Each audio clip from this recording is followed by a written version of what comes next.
अस्सलामु अलैकुम वरहमतुल्लाहि वबरकातुह। इन्नल हम्दुलिल्लाह नहमदुहु व नस्तईनुहु व नस्तगफिरुहु व नऊज़ु बिल्लाहि मिन शुरूरि अनफुसिना व मिन सय्यिआति अमालिना। मन यहदिहिल्लाहु फला मुदिल्ल लहु व मन युद्लिलहु फला हादिय लहु व अशहदु अन ला इलाहा इल्लल्लाह वहदहु ला शरीका लहु व अशहदु अन्ना मुहम्मदन अब्दुहु व रसूलुहु। या अय्युहल्लज़ीना आमनुत्तक़ुल्लाहा हक़्क़ तुक़ातिहि व ला तमूतुन्ना इल्ला व अंतुम मुस्लिमून।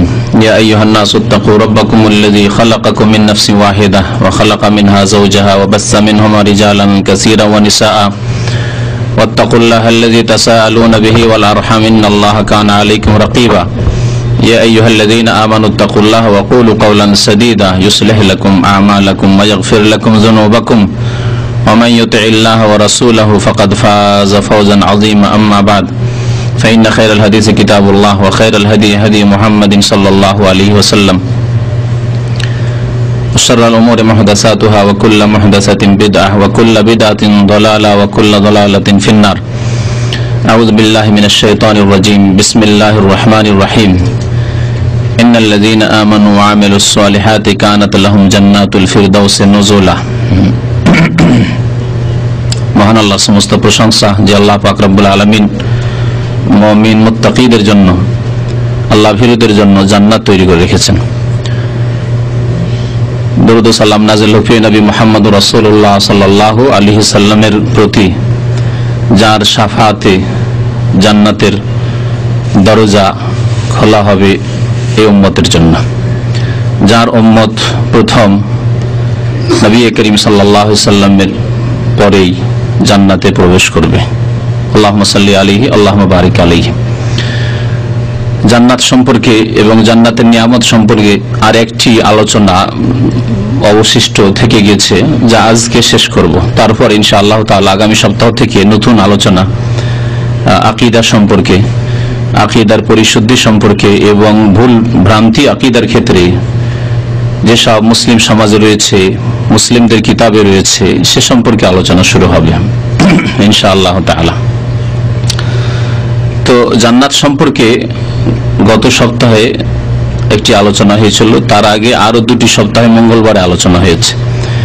আজকে চতুর্থ অনুষ্ঠান জান্নাত সম্পর্কে।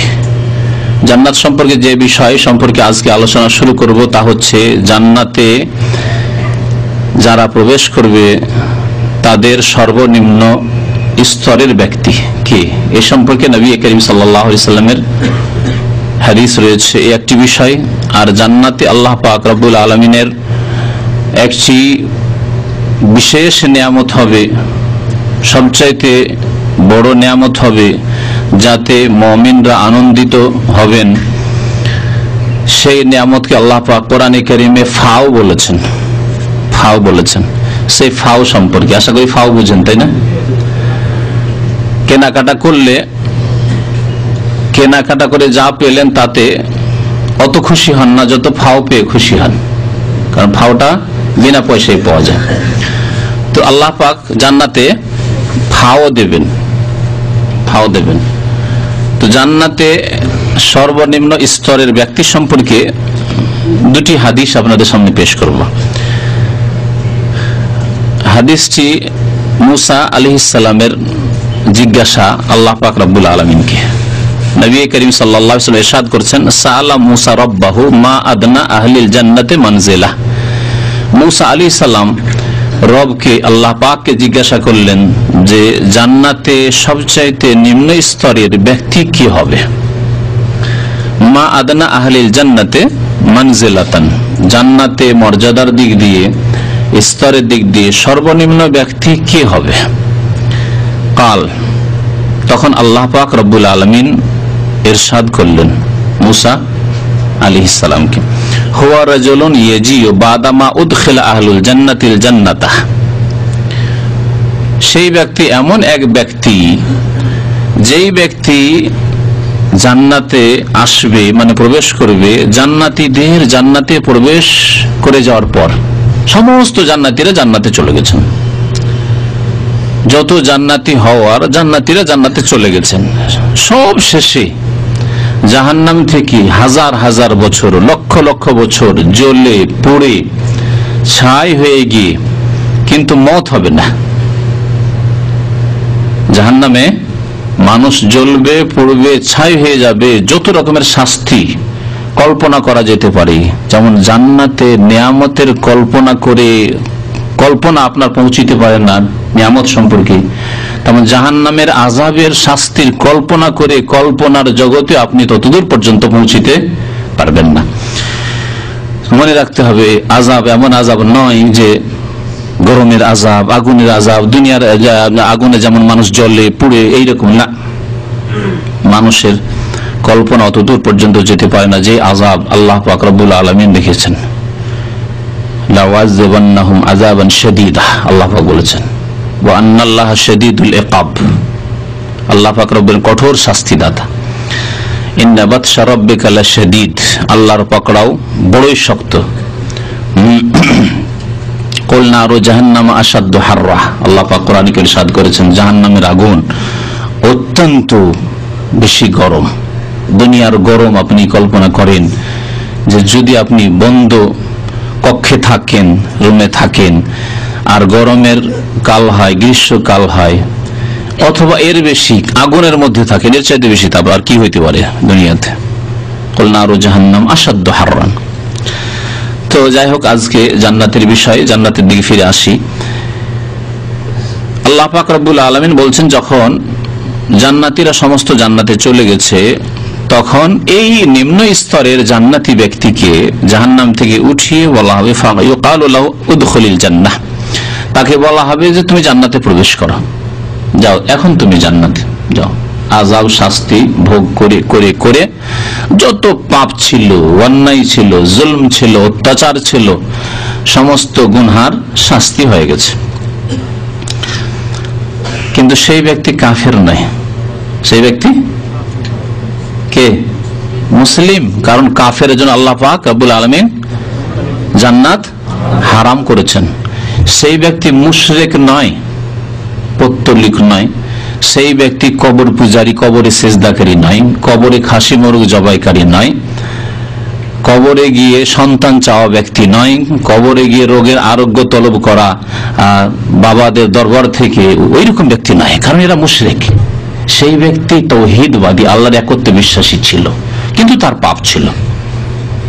এবং সহি মতে, সঠিক মতে সেই ব্যক্তি বেনামাজিও নয়।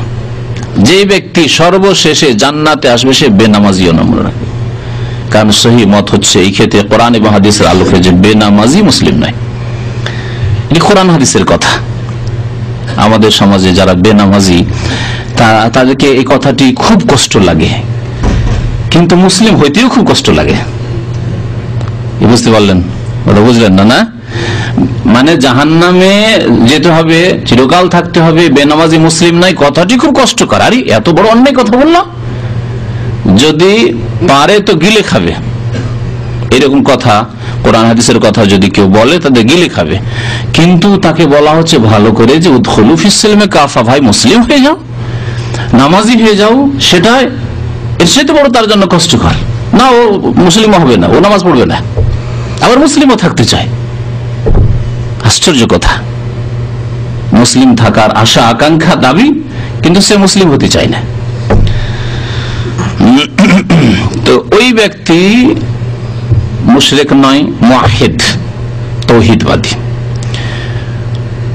ওই ব্যক্তি ইসলামকে নষ্ট করেনি, সে কুফরি দিয়ে, ইসলাম পরিপন্থী আকীদা দিয়ে, আমল দিয়ে ইসলামকে নষ্ট করেনি, ইমানকে নষ্ট করেনি। ইমান ভঙ্গকারী বিষয়গুলি সম্পর্কে আমার একটা আলোচনা আছে, শুনবেন।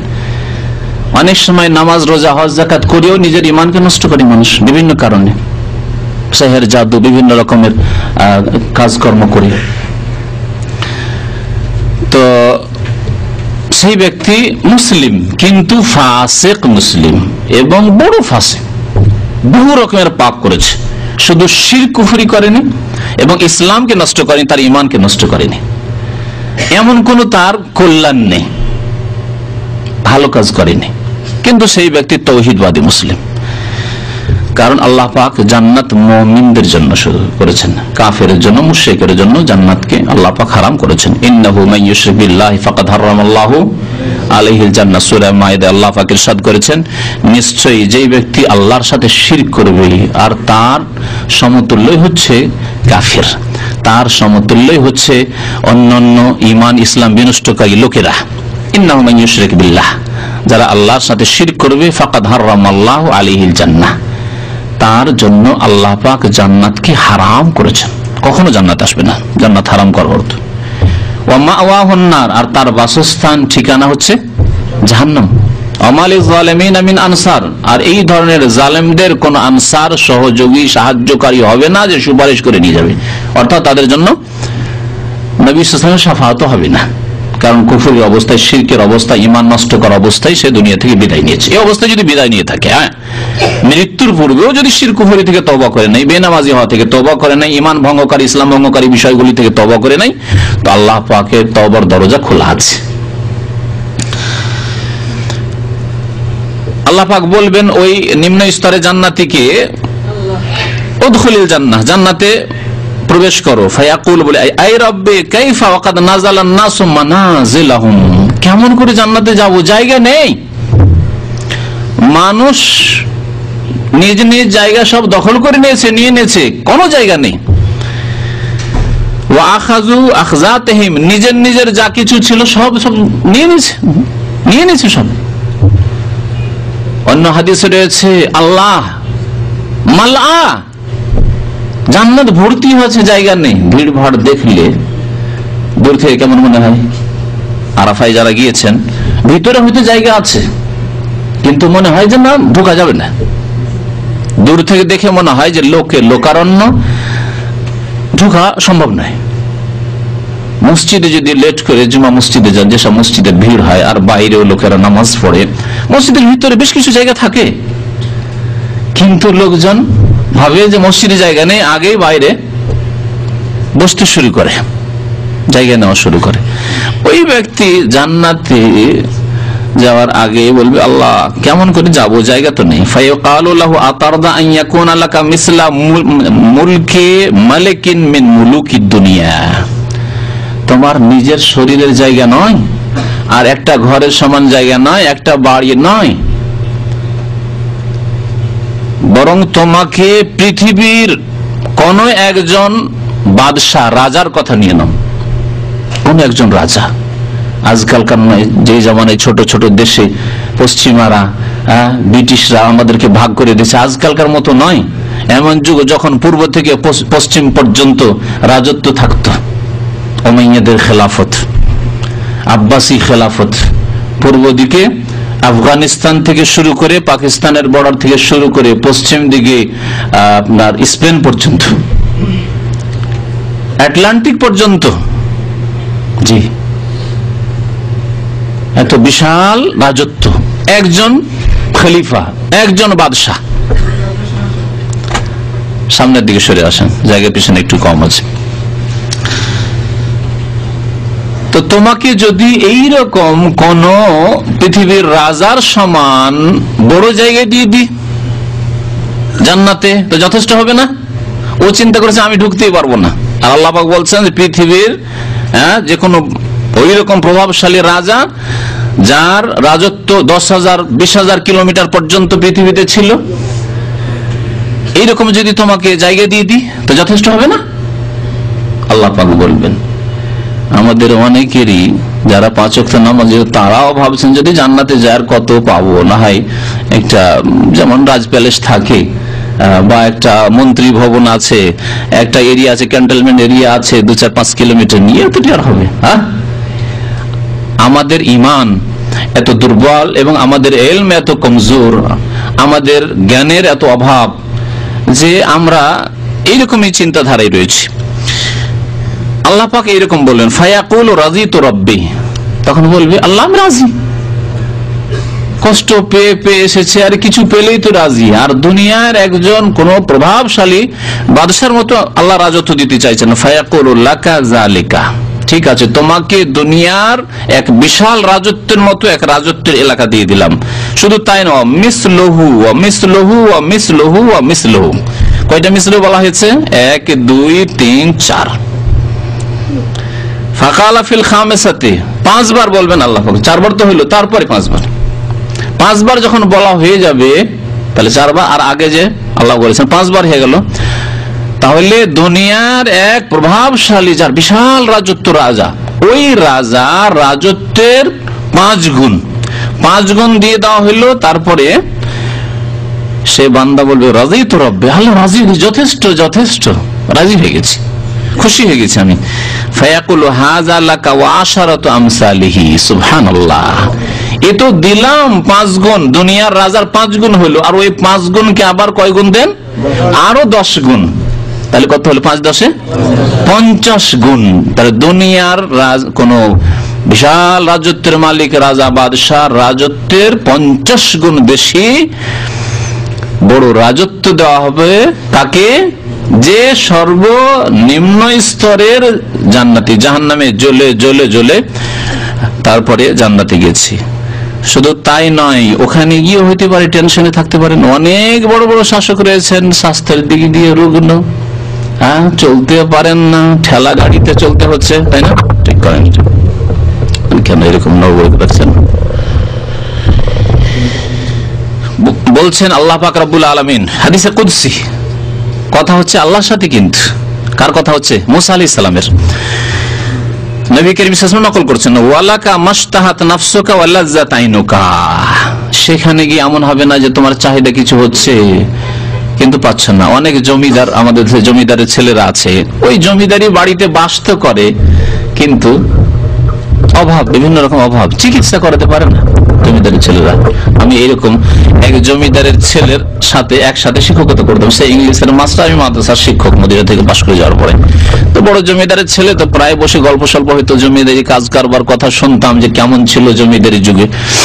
তো সে শুধু একটি কথা বলতো, সেই জামানায় ওই জমিদারের ছেলে বলছে একটা পত্রিকা নেব, একটা পত্রিকা, আজকাল গেটে গেটে পত্রিকা দিয়ে যাচ্ছে না, পত্রিকা নেব, তো আমার বাড়ি থেকে প্রায় 30 থেকে 40 কিলোমিটার দূরে পত্রিকা পাওয়া যাবে, ওই পত্রিকার জন্য প্রতিদিন গাড়ি করে আসতাম, পত্রিকা নিলাম আর গাড়ি থেকে ফিরে যেতাম। এইরকম দুনিয়ার সুখ করেছে জমিদারের ছেলেরা। সেই জমিদারের ছেলে মাত্র 2000 টাকা বেতনে ইংলিশের শিক্ষক, রুজির ব্যবস্থা হয় না, খাবার ব্যবস্থা নেই, ওই পুরনো পাকা বাড়ি জীর্ণ শীর্ণ হয়ে আছে, ভেঙে পড়ছে, ওই বাড়িতে বসবাস করে। তাহলে জমিদারি বাড়িতে বাস করে অভাব মুক্ত নয়, অভাবযুক্ত। আল্লাহ পাক রব্বুল আলামিন জান্নাতে তো এই বিশাল রাজত্ব দেবেন, তার সাথে বলবেন ওয়ালাকা মাশতাহাত নাফসুকা, তোমার মন সেখানে যা চাইবে তাই পাবে। মাশতাহাত নাফসুকা, গত সপ্তাহে আয়াত শুনেছিলাম, কোরআনে কি আল্লাহ পাক ইরশাদ করেছেন কি সূরা ফুসসিলাতে, ওয়ালাকুম ফিহা মা তাশতাহি আনফুসুকুম, তোমাদের জন্য জান্নাতে যা তোমাদের মন চাইবে তাই পাবে। নিম্ন স্তরের ব্যক্তিকে আল্লাহ পাক তাই বলবেন, ওয়ালাকা মাশতাহাত নাফসুকা ওয়া লাযযাত আইনুকা, আর তোমার চোখে যা ভালো লাগে, যাতে তোমার চক্ষু ঠান্ডা হয়, তাই পাবে তুমি সেখানে। ফায়াকুলু রাযিতু রাব্বি, সেই বান্দা যে জাহান্নাম থেকে উঠে এসে বলবে আল্লাহ আমি রাজি হয়ে খুশি হয়ে গেছি। কালা রাব্বি ফাআলাহুম মানজিলাতান, তারপরে জিজ্ঞাসা করলেন মুসা আলাইহিস সালাম যে হে রব, ফাআলাহুম মানজিলা, সর্বনিম্ন স্তরের জান্নাতি যে সব শেষে জান্নাতে এসেছে, সেই যদি এত বিশাল রাজত্ব পায় আর যা মন তাই পাচ্ছে, যা চোখে ভালো ধরে তাই পাচ্ছে, তাহলে যেই ব্যক্তি উচ্চ স্তরের জান্নাতি হবে, আলাহুম মানজিলা, আদনা মানজিলা হইল নিম্ন স্তরের ব্যক্তি, তাহলে জান্নাতের সর্বোচ্চ স্তর যারা পাবে, আপার ক্লাসের জান্নাতি, তাদেরকে আল্লাহ কত নিয়ামত দেবেন বলে তো শেষ করা যাবে না। তাই সংক্ষেপ করে বলছেন আল্লাহ পাক রব্বুল আলামিন, উলাইকাল্লাযিনা আরাদতু, এদেরকে আমি উদ্দেশ্য করেছি, এদের জন্য জান্নাত আমি তৈরি করেছি। গারাস্তু কারামাতাহুম বিয়াদাইয়া, আমি তাদের সম্মান আমি স্বহস্তে করব, নিজ হাতে করব। সুবহানাল্লাহ, তাদের সম্মান তাদের আপ্যায়ন আমি নিজ হাতে করব, আল্লাহ পাক বলছেন। ওয়া খাতামতু আলাইহা, এবং তার উপর মোহর লাগিয়ে রেখেছি, মানে ঘোষণার উপর মোহর লাগানো আছে। কোন জিনিস যদি মোহর লাগানো থাকে একটা ঘোষণার উপর, তাহলে কেউ খুলতে পারে না। এদের সম্মান কথা, আমি সম্মানের গাছ লাগিয়ে রেখেছি, মানে আমি তাদের সম্মান করব এবং তার উপর মোহর লাগিয়ে রেখেছি। ফালাম তারা আইনুন, সুতরাং তাদেরকে যে কি নিয়ামত আমি দেব কোন চোখে দেখেনি, ওয়ালাম তাসনা ওয়াজনুন, কোন কানে শোনেনি, ওয়ালাম ইয়াখতুর আলা কালবি বাশার, এবং কোন মানুষের অন্তরে তার উদ্রেক পর্যন্ত হয়নি, কোনদিন স্বপ্নের জগতে, কল্পনার জগতে কোনদিন খেয়ালে আসেনি। তারপরে নবী করিম সাল্লাল্লাহু আলাইহি ওয়াসাল্লাম ইরশাদ করেছেন যে এর সত্যায়ন, মানে এর প্রমাণ, এর সমর্থন কোরআনে কারীমে রয়েছে আল্লাহ পাকের এই আয়াতে, ফালা তা'লামু নাফসুম মা উখফিয়া লাহুম মিন কুররাতি আয়ুন জাযাআম বিমা কানু ইয়ামালুন, সূরা সিজদার আয়াত, যে সূরা শুক্রবারের দিন ফজর নামাজের প্রথম রাকাতে পড়া নবী করিম সাল্লাল্লাহু আলাইহি ওয়াসাল্লামের সুন্নাত। এই সুন্নাত আজকার জামানে উঠে গেছে। আজকে দীর্ঘদিন পরে ফজর নামাজে যে মসজিদে নামাজ পড়লাম, সেই মসজিদে এক ইমাম সাহেব, তাও ইমামের অ্যাসিস্ট্যান্ট, নায়েব কোন একজন নামাজ পড়ালেন, তাতে এই পুরো সূরা শেষ করলেন। যদি হয়তো এক বছরের মধ্যে মনে হয় এই সুন্নতের আমল করার সুযোগ হয়নি, এমন হয়ে এই সুন্নতটি উঠেছে। সূরা সাজদা নবী করিম সাল্লাল্লাহু আলাইহি ওয়াসাল্লাম প্রায় নিয়মিত, যদি একবারে মানে প্রতি শুক্রবারে নাও হয় তো প্রায় নিয়মিত বলা যেতে পারে, শুক্রবারে প্রথম রাকাতে পড়তেন সূরা সাজদা, আর দ্বিতীয় রাকাতে সূরা দাহর, সূরা ইনসান, হালাত আলাল ইনসান হিনু মিনাদ দাহর।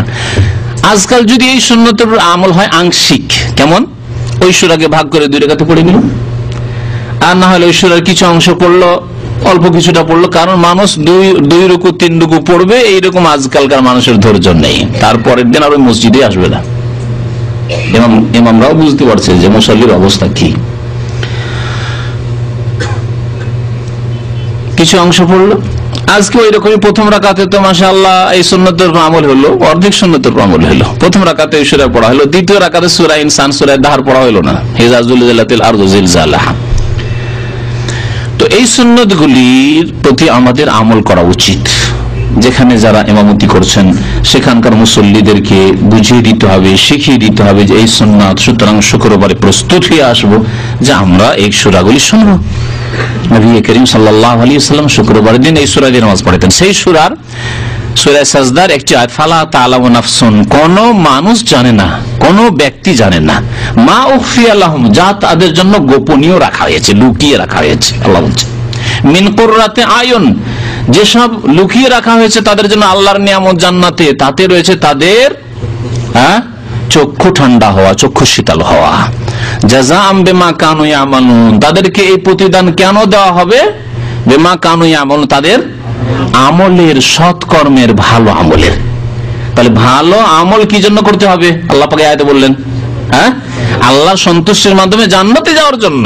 কিন্তু বিদআতপন্থীরা, সুফিরা এই কোরআনের আয়াতগুলিকে উপেক্ষা করে, তারা বলে না জান্নাতের লোভে, এমন পর্যন্ত তাদের দুঃসাহসিকতা, বেয়াদবি এবং কুফরি, যে জান্নাতের লোভে যেই ব্যক্তি ইবাদত বন্দেগী করলো, আমল করলো, ভালো কাজ করলো, মাতা পিতার খেদমত করলো, সে শিরক করলো, আউযুবিল্লাহ।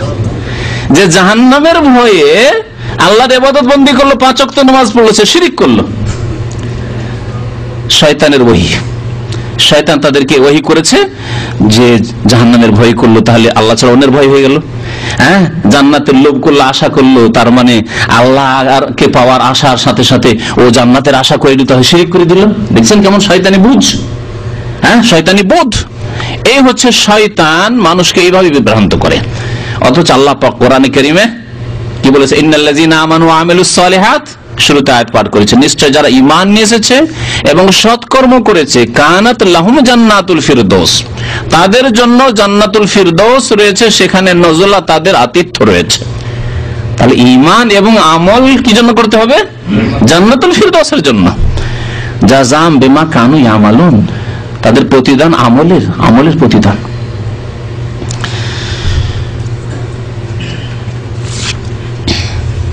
সহিহ মুসলিমের হাদিস, তারপরে আরেকটি হাদিস শোনাবো এই সম্পর্কে, যে নিম্ন স্তরের জান্নাতি সম্পর্কে বড় হাদিস রয়েছে, তাতে শাফাতের কথা রয়েছে, খুব সংক্ষেপ করে শোনাচ্ছি। তারপরে সংক্ষেপ হলো একটু বড় হাদিস। আবু হুরায়রা রাদিয়াল্লাহু তাআলা আনহু বর্ণনা করেছেন, হাদিস সহিহ বুখারী ও মুসলিমে রয়েছে।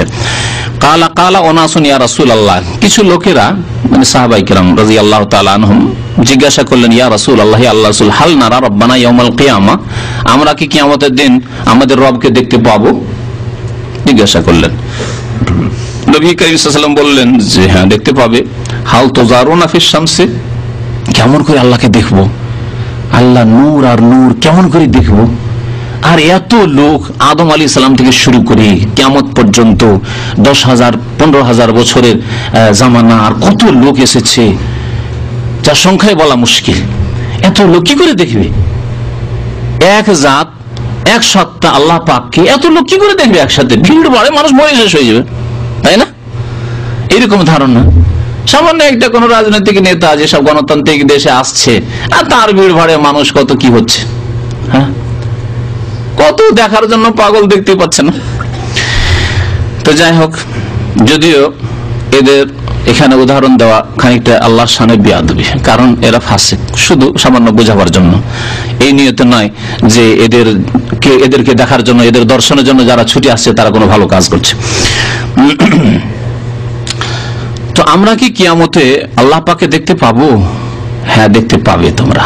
তারপরে নবী করিম সাল্লাল্লাহু আলাইহি ওয়াসাল্লাম বলে, হাল তুজারুনা ফিশ শামসি লাইসা দুনাহা সাহাব, আচ্ছা যদি আকাশে মেঘ না থাকে, মেঘলা আকাশ না হয়, পরিষ্কার আকাশ, আর সে আকাশে যদি সূর্য থাকে, সারা পৃথিবীর মানুষ এই সূর্যকে দেখছে, এই দেখাতে কোনো অসুবিধা ঘটছে? কারণ গ্রামের লোক আপন আপন জায়গায় দেখছে, কোনো ভিড় হচ্ছে যে সূর্য দেখবে বলে হুড়াহুড়ি শুরু হয়ে গেছে?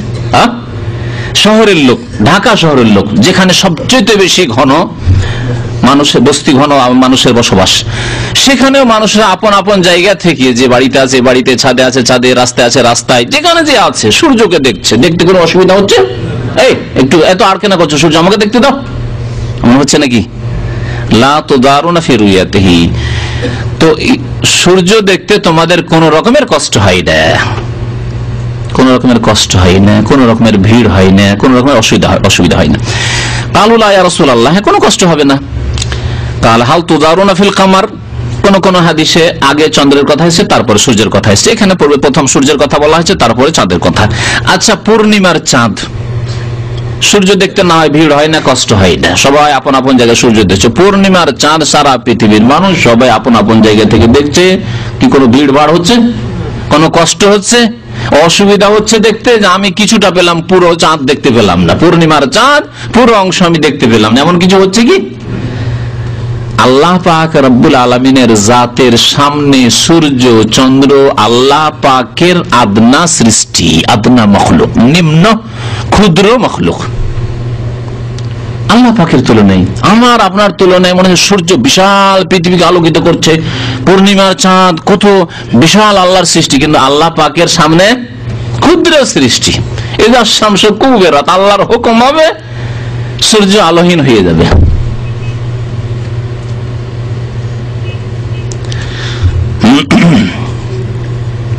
হাল তুজারুনা ফিল কামারি লাইলাতুল বদর, পূর্ণিমার রাতে তোমরা চাঁদ দেখতে গিয়ে তোমাদের কোনো কষ্ট হয় যদি আকাশে মেঘ না থাকে? হ্যাঁ, আকাশে মেঘ থাকলে দেখা যাবে না।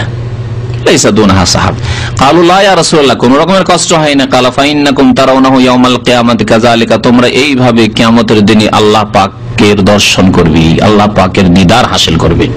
আমাদের দেশে দিদার কথাটি খুব মশহুর হয়ে আছে, তাই না? অনেকে দর্শন চাইতে দিদারই বেশি বুঝে, অথচ দিদার শব্দটি হচ্ছে ফার্সি শব্দ। ফার্সির প্রভাব ছিল আমাদের সমাজে, কারণ আলেম ওলামারা ফার্সি মিডিয়ামে পড়তো, 4-5 বছর আগে ফার্সি পড়েছে, তারপরে আরবিতে ঢুকেছে। হ্যাঁ, তারপরে তার আগে ফার্সি ছিল রাষ্ট্রীয় ভাষা মোগল আমলে, আদালত, হাকিম, হ্যাঁ, তা মুনসিফ, হ্যাঁ, উকিল, সব ওই ফার্সি, আরবি, ফার্সি অথবা আরবি এসব শব্দ। তো ফার্সির প্রভাবের কারণে দিদার এলাহি বুঝে মানুষ। হ্যাঁ, আল্লাহ পাকের দিদার, দিদান মানে দেখনা, দেখা, দিদান মাসদার ফার্সি ভাষার, আর ওর মানে হচ্ছে দেখা, দর্শন করা, দেখা, ওখান থেকে দিদার, আল্লাহ পাকের দিদার হবে। তোমরা আল্লাহ পাককে দেখবে। আচ্ছা, আমি এখানে একটি কথা বলবো, আমাদের দেশে এক শ্রেণীর লোকদের বদ আকীদা আছে, মানে ভ্রান্ত আকীদা আছে। জনসাধারণের শুধু নয়, জনসাধারণ তো তাদের আলেমদের অনুসারী, আলেমদের বদ আকীদা আছে, ভ্রান্ত আকীদা যে আল্লাহ নিরাকার, আল্লাহর আকারই নেই। যারা এই ভ্রান্ত আকীদা রাখবে যে আল্লাহর আকারই নেই, নিরাকার মানে আকার নেই, ওর মানে এই না যে আল্লাহকে দেখা যায় না। আল্লাহকে দেখা যায় না সবাই আমার ঈমান রাখে, আল্লাহকে দুনিয়াতে এই চোখ দিয়ে দেখা যায় না। আল্লাহ পাক কেমন অজ্ঞাত, জানার নেই, এ তো একমত। কল কাইফা মাজহুলুন, কেমন আল্লাহ জানি না, কিন্তু আল্লাহর আকার নেই নয়, আছে। যেসব বিদাতি আলেমরা এবং তাদের অনুসারীরা বলে আল্লাহ নিরাকার, আল্লাহ নিরাকার মানে আল্লাহর আকার নেই, তো কিয়ামতের দিন আল্লাহকে দেখবে কি করে?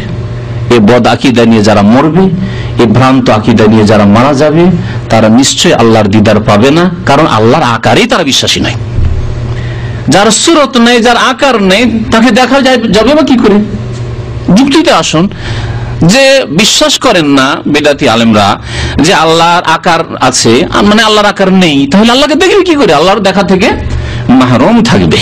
জি, আকীদা ওয়াসিতিয়ার বিস্তারিত ক্লাস 1 বছর হয়েছে, মানে 1 বছর কি তার বেশি সময় নিয়ে এই আকীদা ওয়াসিতিয়ার কিতাবটি শেষ করা হয়েছে, বাংলায় তরজমা হয়েছে। সেই সময় উল্লেখ করেছিলাম ভাষ্যকারদের কথা, যে যারা বলে যে আল্লাহর আকার নেই, আল্লাহর চেহারা নেই, তারা আল্লাহকে দেখবে না, কারণ আল্লাহর চেহারা কি তারা অস্বীকার করছে। আল্লাহর চেহারা মানে জাত, তাদের কাছে চেহারা মানে সত্তা, অথচ আল্লাহ পাক কোরআনে কারিমে বলেছে ওয়ায়াবকা ওয়াজহু রাব্বিকা, ওয়াজহু মানে ফেস, চেহারা হয়, ওয়াজহু মানে হয় মুখমণ্ডল হয় না, অস্বীকার করবে কোরআনের আয়াতকে। যখন আল্লাহর চেহারাই মানবে না, তো আল্লাহকে দেখবে না। কিন্তু যারা কোরআনের প্রতি ঈমান রাখে, নবী করিম সাল্লাল্লাহু আলাইহি ওয়াসাল্লাম হাদিসের প্রতি ঈমান রাখে, আল্লাহ পাকের ওয়াজহের কথা, কুল্লু শাইইন হালিকুন ইল্লা ওয়াজহা, কোরআনে কারিমে রয়েছে, হাদিসে রয়েছে, ইয়াবতাগি বিযালিকা ওয়াজহাল্লাহি, ওয়াজহাল্লাহি মানে আল্লাহর চেহারা। তো আল্লাহ পাকের চেহারা রয়েছে, কিন্তু আল্লাহর চেহারা আল্লাহর মতো আমরা জানি না কেমন, আমরা জানি না, কারণ আল্লাহ পাক জানান না, আমাদেরকে জানিয়েছেন যে আমি আল্লাহ, আমি রব তোমাদের, আমার চেহারা আছে, ব্যাস এতটুকু ঈমান রাখতে হবে। কেমন এদিকে যাব না, কারণ সাহাবায়ে কেরাম ওইদিকে জানি, তাদের মতো আমাদের ঈমান, তারা জেনেছেন যতটুকু, তার প্রতি ঈমান নিয়ে এসেছেন। এই হচ্ছে আহলে সুন্নাত ওয়াল জামাতের সহি আকীদা। সুতরাং কারো আকীদায় যদি এরকম ত্রুটি থাকে যে আল্লাহ নিরাকার, তাহলে সোজা করে নেন, ঠিক করে নেন, রাস্তা ঠিক করে নেন। রাস্তা ভুল থাকলে গন্তব্যস্থানে পৌঁছা যাবে না। রাস্তা ধরেছেন জুবাইলের, আর যাবেন বাহরাইন বা যাবেন মক্কা, কিয়ামত হয়ে গেল, মক্কা যেতে পারবেন না, আপনি উল্টো দিকে আরো দূরেই যেতে থাকবেন, কুয়েতে যে ঢুকে যাবেন জুবাইল খাবজি হয়ে, কিন্তু মক্কা কোনোদিন ফিরতে পারবেন না।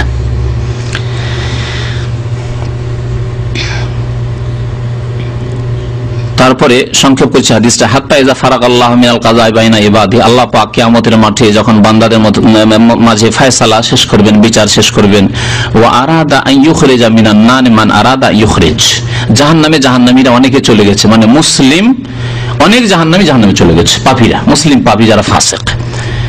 তার মানে জাহান্নামে কাফের মুশরিক তো যাবেই, নাস্তিক তো যাবেই, হ্যাঁ, ইহুদি খ্রিস্টান জালেমরা তো যাবে, কিন্তু মুসলিমদের মধ্যে যারা ফাসিক, জালেম, বিদাতি, তারাও যাবে।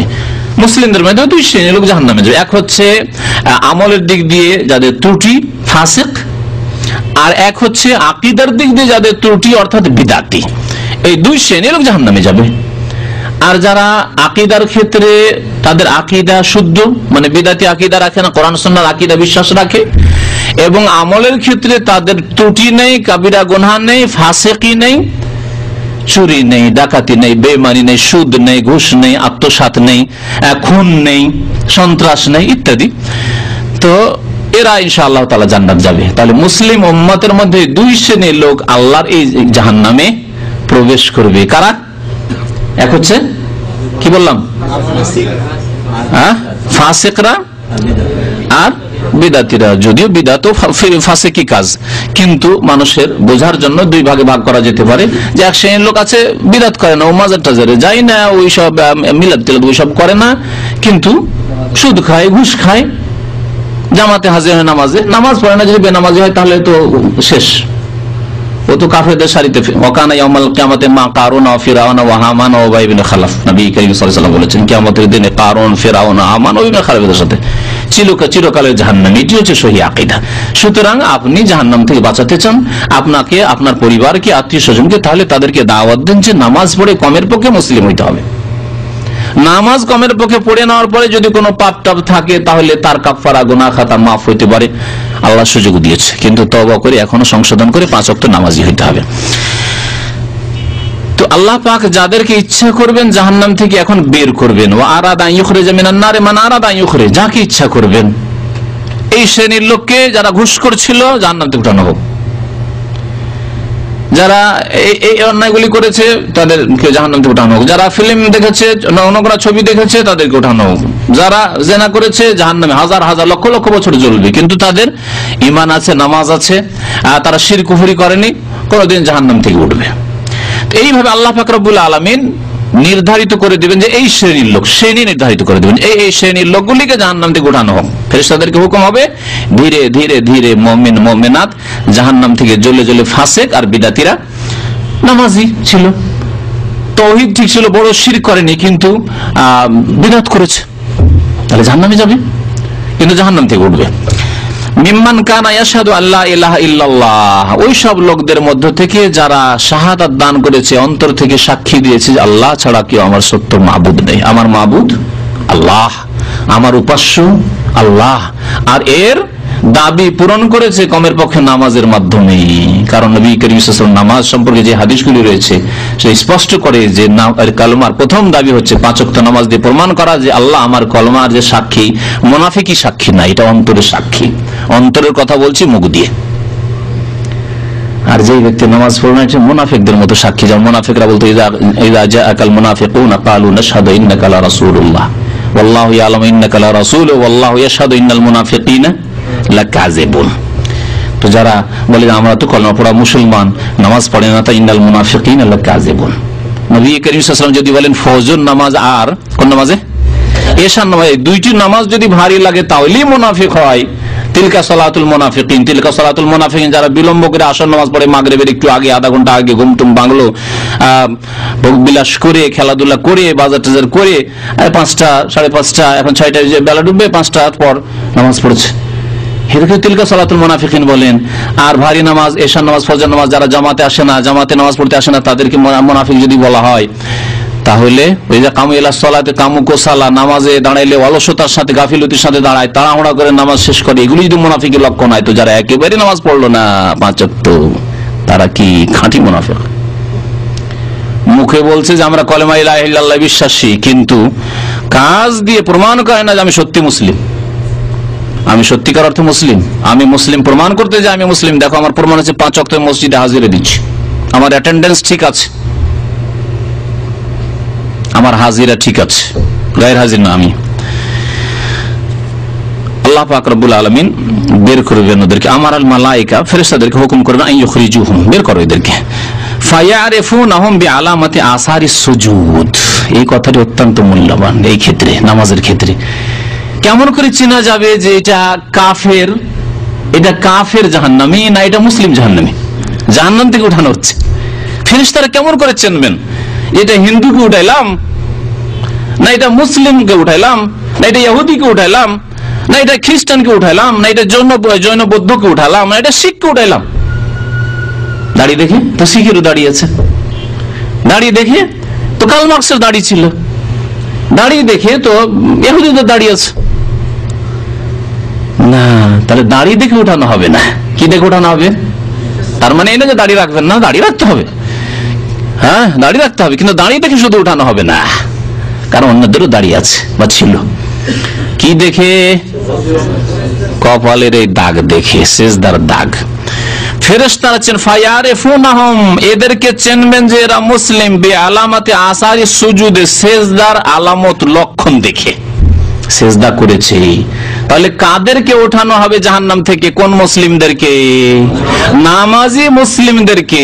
বেনামাজি মুসলিমের সেজদার লক্ষণ এখানে নেই, সুতরাং বেনামাজি মুসলিমকে জাহান্নাম থেকে ওঠানো হবে না। আল্লাহ পাক তাই বলেছেন সূরাতুল মুদ্দাসসির, তাই না? মা সালাকাকুম ফি সাকার কালু লাম নাকু মিনাল মুসাল্লিন, তাই না? জাহান্নামে কেন? প্রথম জবাব হবে যে আমরা নামাজ পড়তাম না। তারপরে বলা হয়েছে ফামা তানফাহুম শাফাআতুশ শাফিঈন, এদের জন্য সুপারিশকারী সুপারিশও কোনো কাজে আসবে না, সুপারিশ হবে না এদের জন্য। এই কথা ভাববেন না যে নামাজ না পড়ে আল্লাহ গাফুরুর রহিম আর আমার প্রিয় নবী তো আছেন, শাফাত করবেন। আর যদি বিদাতি আকীদা, এই জয়ীফ জালের উপর আকীদা থাকে, তো আমার বংশে তো একটা হাফেজ আছে, তাই না? বংশে তো আলেম আছে, আমি তো আলেমের ছেলে, হুজুরের ছেলে, আমি তো আলেমের ভাই, চলবে? ফামা তানফাহুম শাফাআতুশ শাফিঈন, বেনামাজির জন্য কোনো শাফাত হবে না, কোনো শাফাত হবে না। স্পষ্ট হাদিস। এর পরেও কি বেনামাজি থাকতে পারে, আবার আশাও করতে পারে আমি জান্নাতে যাব, আমি মুসলিম? না। ইয়ারিফুনাহুম বিআলামাতি আসারিস সুজুদ, সিজদার লক্ষণ দেখে ফেরেশতাগণ তাদেরকে চিনতে পারবেন যে এরা মুসলিম, সুতরাং এদেরকে উঠাও, এদেরকে জাহান্নাম থেকে উঠাও। ওয়া হারামাল্লাহু আলান নার আন তাকুলা মিন ইবনি আদম আসারাস সুজুদ, আল্লাহ পাক রব্বুল আলামিন হারাম করেছেন আগুনের উপর জাহান্নামের, সুবহানাল্লাহ, জাহান্নামের আগুনের উপর হারাম করেছেন যে সিজদার জায়গা, যে জায়গাটুকু কপালের সিজদা করেছে তা জ্বালাতে পারবে না, বক্ষণ করতে পারবে না। হারামাল্লাহু আলান নার, জাহান্নামের আল্লাহ হারাম করেছেন আন তাকুলা মিন ইবনে আদম, আদম সন্তানের মিন ইবনে আদম আসারাস সুজুদ, সিজদার লক্ষণ বা সিজদার আলামত, সিজদার জায়গাকে ভক্ষণ করা। সিজদার জায়গা জ্বালিয়ে শেষ করতে পারবে না, জ্বালাতে পারবে না, শরীরে সব জায়গায় জ্বলে গেছে, সব শেষ হয়ে গেছে, কিন্তু সিজদা করেছে যে কপালে, এটা আপন অবস্থায় আছে।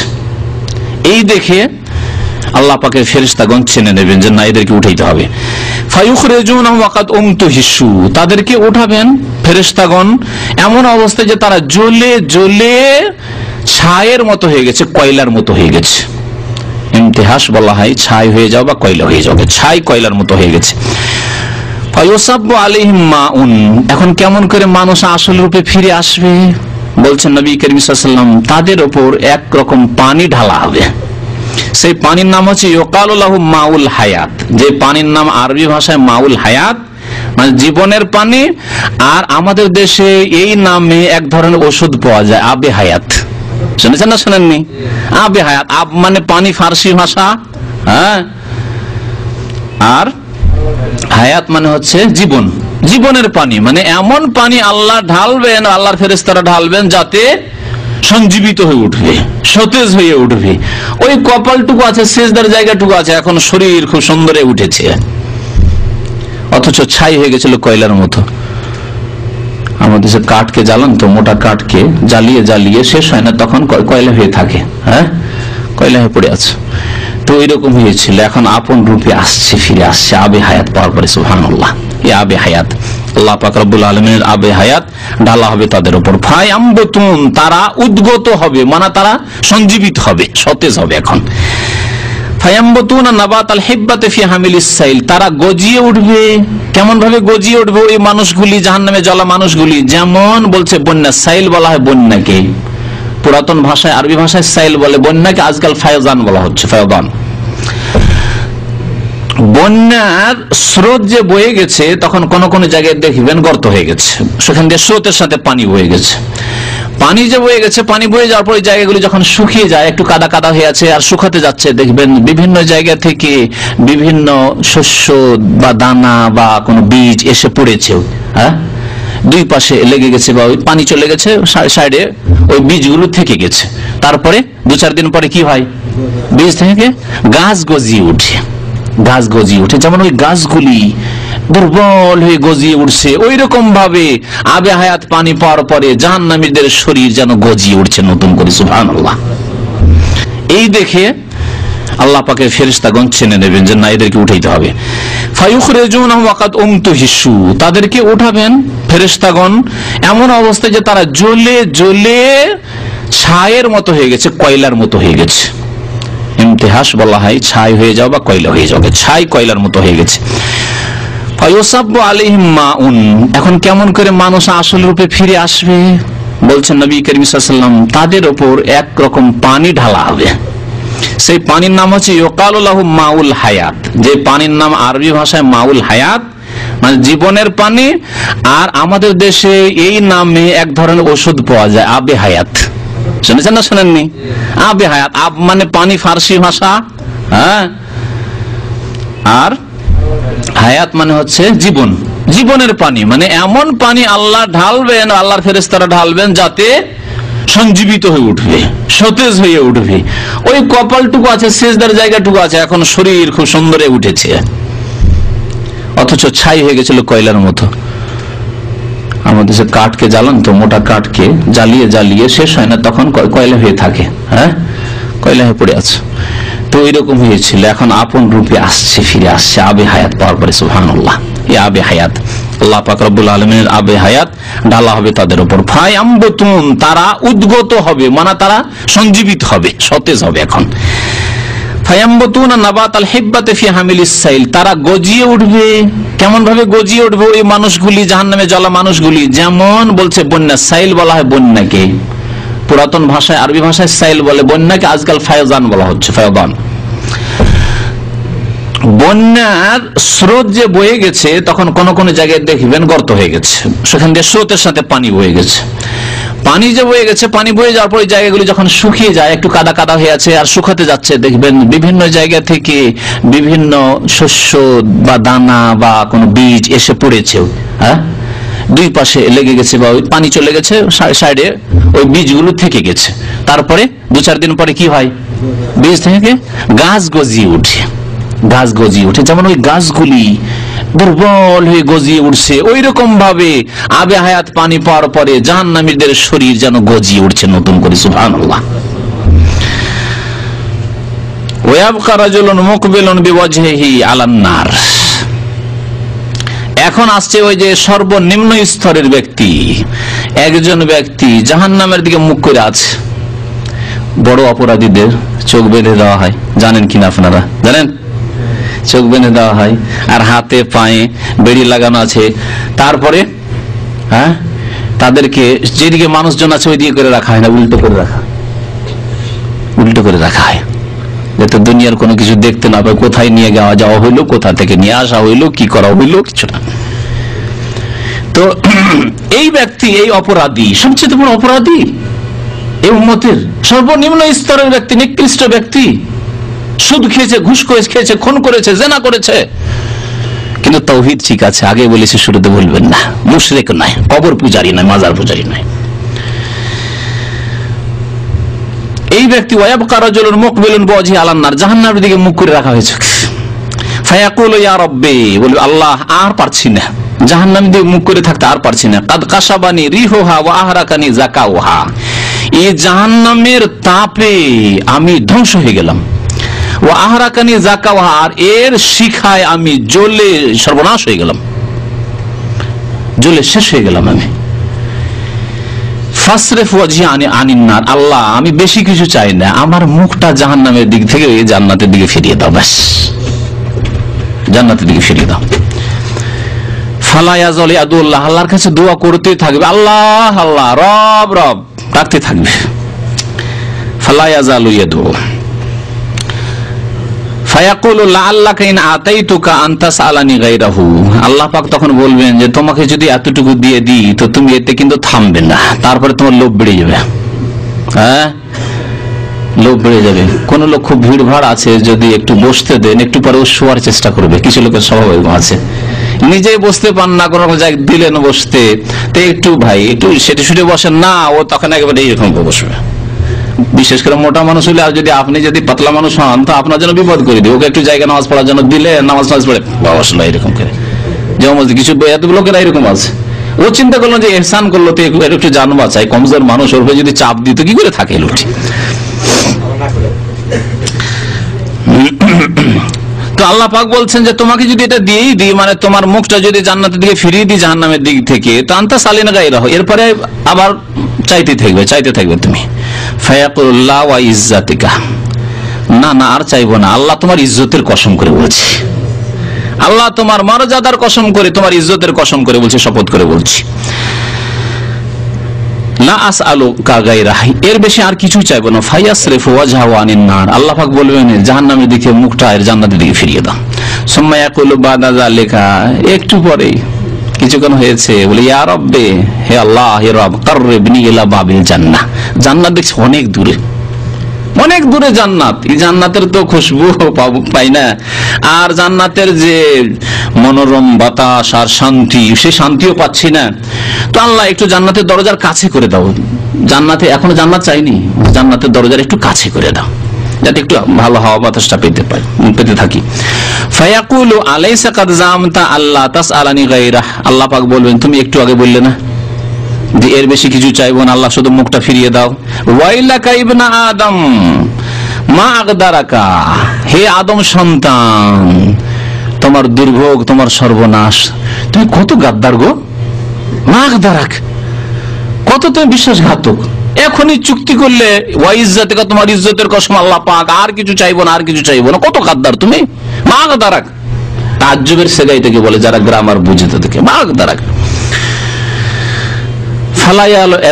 কিন্তু নিরাশ হবে না, যে একবার যখন মুখটা ফিরিয়ে দিয়েছে তারও কিছু পেতে পারি মনে হয়, রহমত হবে। ইন্না রাহমাতি সাবাকাত আলা গাযাবি।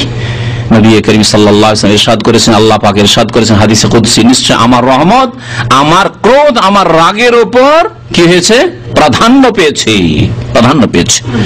আল্লাহর রহমত আল্লাহর গজব চাইতে বেশি, কিন্তু রহমতের আশা আমল করে করতে হবে। আর যখন বার্ধক্যে পৌঁছে যাবেন, অসুস্থ হয়ে যাবেন, তখন রহমতের বেশি বেশি আশা করতে হবে। অসুস্থ থাকবেন তখন রহমতের আশা বেশি করবেন, শেষ জীবনে রহমতের আশা করবেন। কিন্তু যৌবনকালে আল্লাহর রহমত অনেক আছে, সুতরাং পাফিলিম দেখি, বদমাইশি করি, হারাম খাই, হারাম উপার্জন করি, নামাজ পড়বো পরে না, তা চলবে না। আল্লাহর গজবের ভয় করতে হবে, আল্লাহর গজবের ভয় করতে হবে। তারপরে দোয়া করতে, ফালাই আযাল, আল্লাহর কাছে দোয়া করতেই থাকবে, দোয়া করতে। ফায়াকুলু লাআল্লি ইন আতাইতুকা যালিকা তাসআলুনি গায়রা। আল্লাহ পাক বলেন, আচ্ছা ঠিক আছে, তোমাকে যদি জান্নাতের দরজার কাছে করেই দিই, তো তারপর আরো কিছু চাইতে শুরু করবে তুমি, কারণ তোমার স্বভাব বুঝতে পারছি। ফায়াকুলু, সেই বলবে লা লা, না আর চাইবো না। ওয়া ইজ্জাতিকা, আল্লাহ তোমার ইজ্জতের কসম করে বলছে, শপথ করবে আর শপথ ভঙ্গ করবে। লা আসআলুকা গায়রা, আল্লাহ এর ছাড়া আর কিছু চাইবো না। ফায়ুতিল্লাহ মিন উহুদিন ওয়া মাওয়াসিক, আল্লাহর সাথে বারবার করে প্রতিশ্রুতি করবে, ওয়াদা করবে, চুক্তি করবে আর চুক্তি ভঙ্গ করবে। আল্লাহ ইয়াসালাহু গায়রা, আল্লাহ আর কিছু চাইবো না, আল্লাহ আল্লাহ আর চাইবো না, আল্লাহ আল্লাহকে ধরবে একেবারে কায় মনে। ফায়ুকাররিবুহু ইলা বাবিল জান্নাহ, আল্লাহ পাক তখন জান্নাতের দরজার কাছে করে দেবেন। ফেরেশতাদের বলবেন, ঠিক আছে, একে ধাক্কা দিয়ে জান্নাতের দরজায় গড়িয়ে দাও, পৌঁছে দাও ওকে জান্নাতের দরজার কাছে। ফাইজা রা মা ফিহা, জান্নাতের দরজায় গিয়ে দেখতে পাচ্ছে, উফ, আমরা দেশে যখন এয়ার কন্ডিশন দেখিনি, এসি দেখিনি, প্রথম এক বিরাট হোটেল, আর হোটেলের গেটের পাশ দিয়ে হেঁটে যাচ্ছে, আমার জীবনের কথা বলছি, গ্র্যান্ড হোটেল সম্ভবত নাম, কলকাতার হোটেল। প্রথম গেছি ওই কালে, যেই কালে ওই মাদ্রাসার স্কুলের ছাত্ররা মিছিল টিছিলে যেত না ফ্রিতে, ওই ফ্রি যাওয়া, সে ছাত্র জীবনে হয়তো বয়স হয়তো 16-17 এরকম ছিল, তখনকার কালো কথা বলছি। প্রথম গেছি, এসি শুনি, এসি না দেখিয়েছি না, এসি ঠান্ডা কেমন লাগে তা পেয়েছি।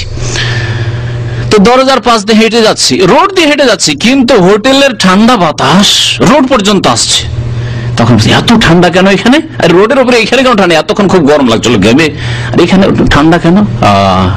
হোটেল হচ্ছে 5 স্টার হোটেল, এখান থেকে ওই এসির বাতাস আসছে। তো আল্লাহ পাকের এই নিয়ামত, জান্নাতের নিয়ামত যখন দেখতে পাবে জান্নাতের দরজা থেকে, আর জান্নাতের দরজা মানে তো এর আগে বলা হয়েছে, প্রথম বক্তব্যে জান্নাতের দরজা সম্পর্কে বলেছি। হ্যাঁ, জান্নাতের দরজা মানে এই নয় যে দুনিয়ার কোনো ফাটক, দুনিয়ার কোনো রাজ প্যালেসের দরজা। আল্লাহু আকবার, জান্নাতের দরজা বিশাল দরজা। তো যখন দেখতে পাবে জান্নাতের নিয়ামত গুলিকে, তো কিছুক্ষণ তো চুপ থাকবে, কি করে বলবো এত তাড়াতাড়ি, লজ্জাও লাগে। সাকাতা মাশাআল্লাহ ইয়াসকুত, কিছুক্ষণ চুপ থাকবে। সুম্মা ইয়াকুলু, তারপরে বলবে রব্বি আদখিলনি জান্নাহ, আল্লাহ একটু জান্নাতে যদি দাখিল করে দিতে, বেশি না একটু, আল্লাহ তুমি জান্নাতে দাখিল করে দাও। সুম্মা ইয়াকুলু, আল্লাহ পাক বলবে আওয়ালাইসা কাদ জামতা, তুমি কি বলনি আল্লাহ তাসআলানি গায়রা, এরপর আর কিছু চাইবো না, আল্লাহ জান্নাতের দরজার কাছে পৌঁছে দাও, শুধু বাইরেই রাখো, বাস আর কিছু চাইবো না, বলনি? ওয়াইলাকা ইয়া ইবনা আদম, আদম সন্তান তুমি তো খুব খারাপ মানুষ, মা আগদারাকা, কত বড় গাদ্দারি তোমার। ফায়াকুল ইয়া রাব্বি, তখন বলবি আল্লাহ আল্লাহ তাজআলনি আশকা খালকিকা, তোমার সৃষ্টির একেবারে আমাকে নিকৃষ্ট বানিয়ে দিও না, এত হতভাগা করে দিও না আল্লাহ, যে জান্নাতের দরজায় পৌঁছে গেছি আর জান্নাত দেখতে পাবো না, জান্নাতের ভিতরে যেতে পাবো না, এত হতভাগা একবার বদবখত বানিয়ে দিও না। আশকা মানে বদবখত, শাকিউন ও সাঈদ। আল্লাহ পাক বলছেন যে কিয়ামতের দিনে হাসরের মাঠে বিচার দিবসে মানব জাতি দুই ভাগে ভাগ হবে, এত ধর্ম কর্ম থাকবে না তখন, আর এত দলও থাকবে না, না রাজনৈতিক দল থাকবে না, ধর্মে এত ফিরকা থাকবে, কিছু থাকবে না। আল্লাহ পাক বলছেন দুই ফিরকা হবে, ফামিনহুম শাকিউন ও সাঈদ, এক দল হবে বদবখত শাকি হতভাগা বদনসিব, আর ও সাঈদ আর ভাগ্যবান হবে নেক বখত, যাদেরকে বলা হয় ফার্সি ভাষায় সৎ লোক হবে, যারা যারা ভাগ্যবান হবে জান্নাতি হবে। দুই ভাগে আল্লাহ পাক হাসরের মাঠে মানুষকে ভাগ করে দেবেন, জান্নাতি এবং জাহান্নামী। ফারিকুন ফিল জান্নাতি ও ফারিকুন ফিস সাইর, একদল জান্নাতি যারা সাঈদ ভাগ্যবান, এবং ফারিকুন ফিস সাইর একদল জাহান্নামে যারা হচ্ছে শাকি বদবখত বা বদনসিব হতভাগা। আল্লাহ আমাকে এত নিকৃষ্ট, তোমার সৃষ্টি নিকৃষ্ট বানিয়ে দিও না আল্লাহ, যে আমি জান্নাত দেখেও জান্নাতে যেতে পারবো না। আল্লাহ তুমি সুযোগ দাও। ফালা ইয়াজালু ইয়াদউ, দোয়া করতেই থাকবে আল্লাহর কাছে, কাঁদতেই থাকবে আল্লাহর কাছে, ডাকতেই থাকবে আল্লাহকে, হাত্তা ইয়াযহাক, আল্লাহ পাক হেসে দেবেন। সুবহানাল্লাহ, আল্লাহ পাক হেসে দেবেন। আল্লাহর হাসা আল্লাহর মতো, এটিও আল্লাহর এমন গুণ যে ভাবেন না আল্লাহ হেসে দেবেন মানে আমাদের মতো। দেখেন আমরা হাসি যখন, তার আমাদের শরীর হালকা হয়ে যায়, অনেকে ব্যালেন্সলেস হয়ে যান, হাসার সময় কেন লুটিয়ে পড়ে, এত হাসা হেসেছে আর বসে থাকতে পারছেন না, দেখেছেন না? দেখেননি ছোট বাচ্চাদের হাসি দেখবেন, হাসতে হাসতে গোড় দিতে শুরু করেছে। তো মানুষ এত দুর্বল, এত কমজোর জাতি যে হাসলে তার শরীর হালকা হয়ে যায়। হ্যাঁ, এমনকি বড় বড় বড় ব্যক্তি, সম্মানিত ব্যক্তি, শ্রদ্ধেয় ব্যক্তি, খুব জ্ঞানীগুণী ব্যক্তি যদি বেশি হাসে, অট্ট হাসি, তাহলে তার আর ব্যালেন্স থাকে না তখন তার। এই জন্য নবী করিম সাল্লাল্লাহু আলাইহি ওয়াসাল্লাম শুধুমাত্র প্রথম হাসি হাসতেন, মুচকি হাসি, দেহেকও করতেন না, আওয়াজ করে হাসতেন না, অট্ট হাসি তো হাসতেনই না, এমনকি দেহেক যেটি ওই রকম হাসাও তেমন হাসতেন না। তার হাসি শুধু হয়তো মুচকি হাসি, তাবাসসুম।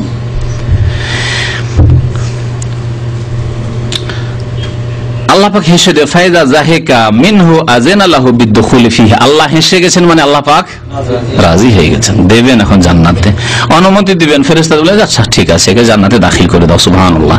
ফাইদা দাখালা ফিহা, জান্নাতে যখন দাখিল হয়ে যাবে, কিলা, তখন আল্লাহর পক্ষ থেকে বলা হবে তামান্না মিন কাজা, আচ্ছা তোমার এখন আশা আকাঙ্ক্ষা কি, বলো, জান্নাতে এসেছো তো কি চাও তুমি? বড় বড় বাড়িতে যেখানে সব রকমের খানা পানি পাওয়া যায়, এইরকম বাড়িতে যদি আপনি কোনোদিন মেহমান হন, তাহলে বলে আচ্ছা কি খাবেন বলেন। যদি চা খান চা আছে, কফি খান কফি আছে, জুস খান জুস আছে। আর জুসের মধ্যে কোন জুস খান, ম্যাঙ্গো, আম না আপনার অরেঞ্জ না কি আপেল, সব আছে। কিন্তু গরিবের বাড়ি হইলে যেটা আছে সেটা দেবো, কহে ফাঁসবে নাকি? ওই যে বলে কি খাবেন আর বলে দেয় কফি, বাড়িতে নেই কফি, মুসিবতে পড়বে না? তো আল্লাহ পাক রব্বুল আলামিন বলবেন তামান্না মিন কাজা, কি চাও বলো, তোমার আশা আকাঙ্ক্ষা তুমি প্রকাশ করো, কি আশা আকাঙ্ক্ষা তোমার?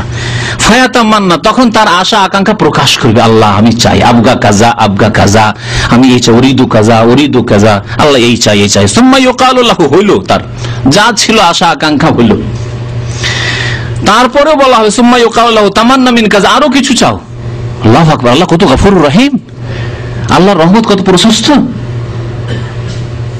আমরা যদি কোন বদমাশ লোককে মাফও করে দিই, মাফ করে দেওয়ার পরে ওকে বাড়িতে দাওয়াত দিতে চাইবো না, ঠিক না? আমাদের সংকীর্ণতা, কারোর সাথে রাগারাগি হয়েছে, শত্রুতা হয়েছে, মাফ করে দিলাম, কিন্তু ওকে আমার ভিটে মাটিতে চড়তে দেবো না, দূরেই থাকো, সামনে যেন না আসে, দূরেই থাক, দেখা সাক্ষাতে গেলে সালাম দোয়া, ব্যাস, তাই না? আল্লাহু আকবার, কত সংকীর্ণ আমাদের মন।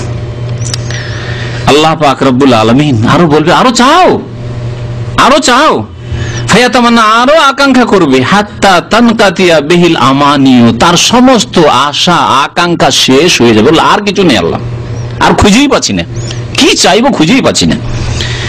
ফায়াকুলু লাহু, আল্লাহ পাক বলেন হাযা লাকা ওয়া মিসলুহু মাহু, এ তো দিলাম, তুমি যা তামান্না করলে, যা আশা আকাঙ্ক্ষা হলে দিলাম, এবং এর মতো এর সমান আরো দিলাম তোমাকে। সুবহানাল্লাহ, আল্লাহ পাক এই দেবেন।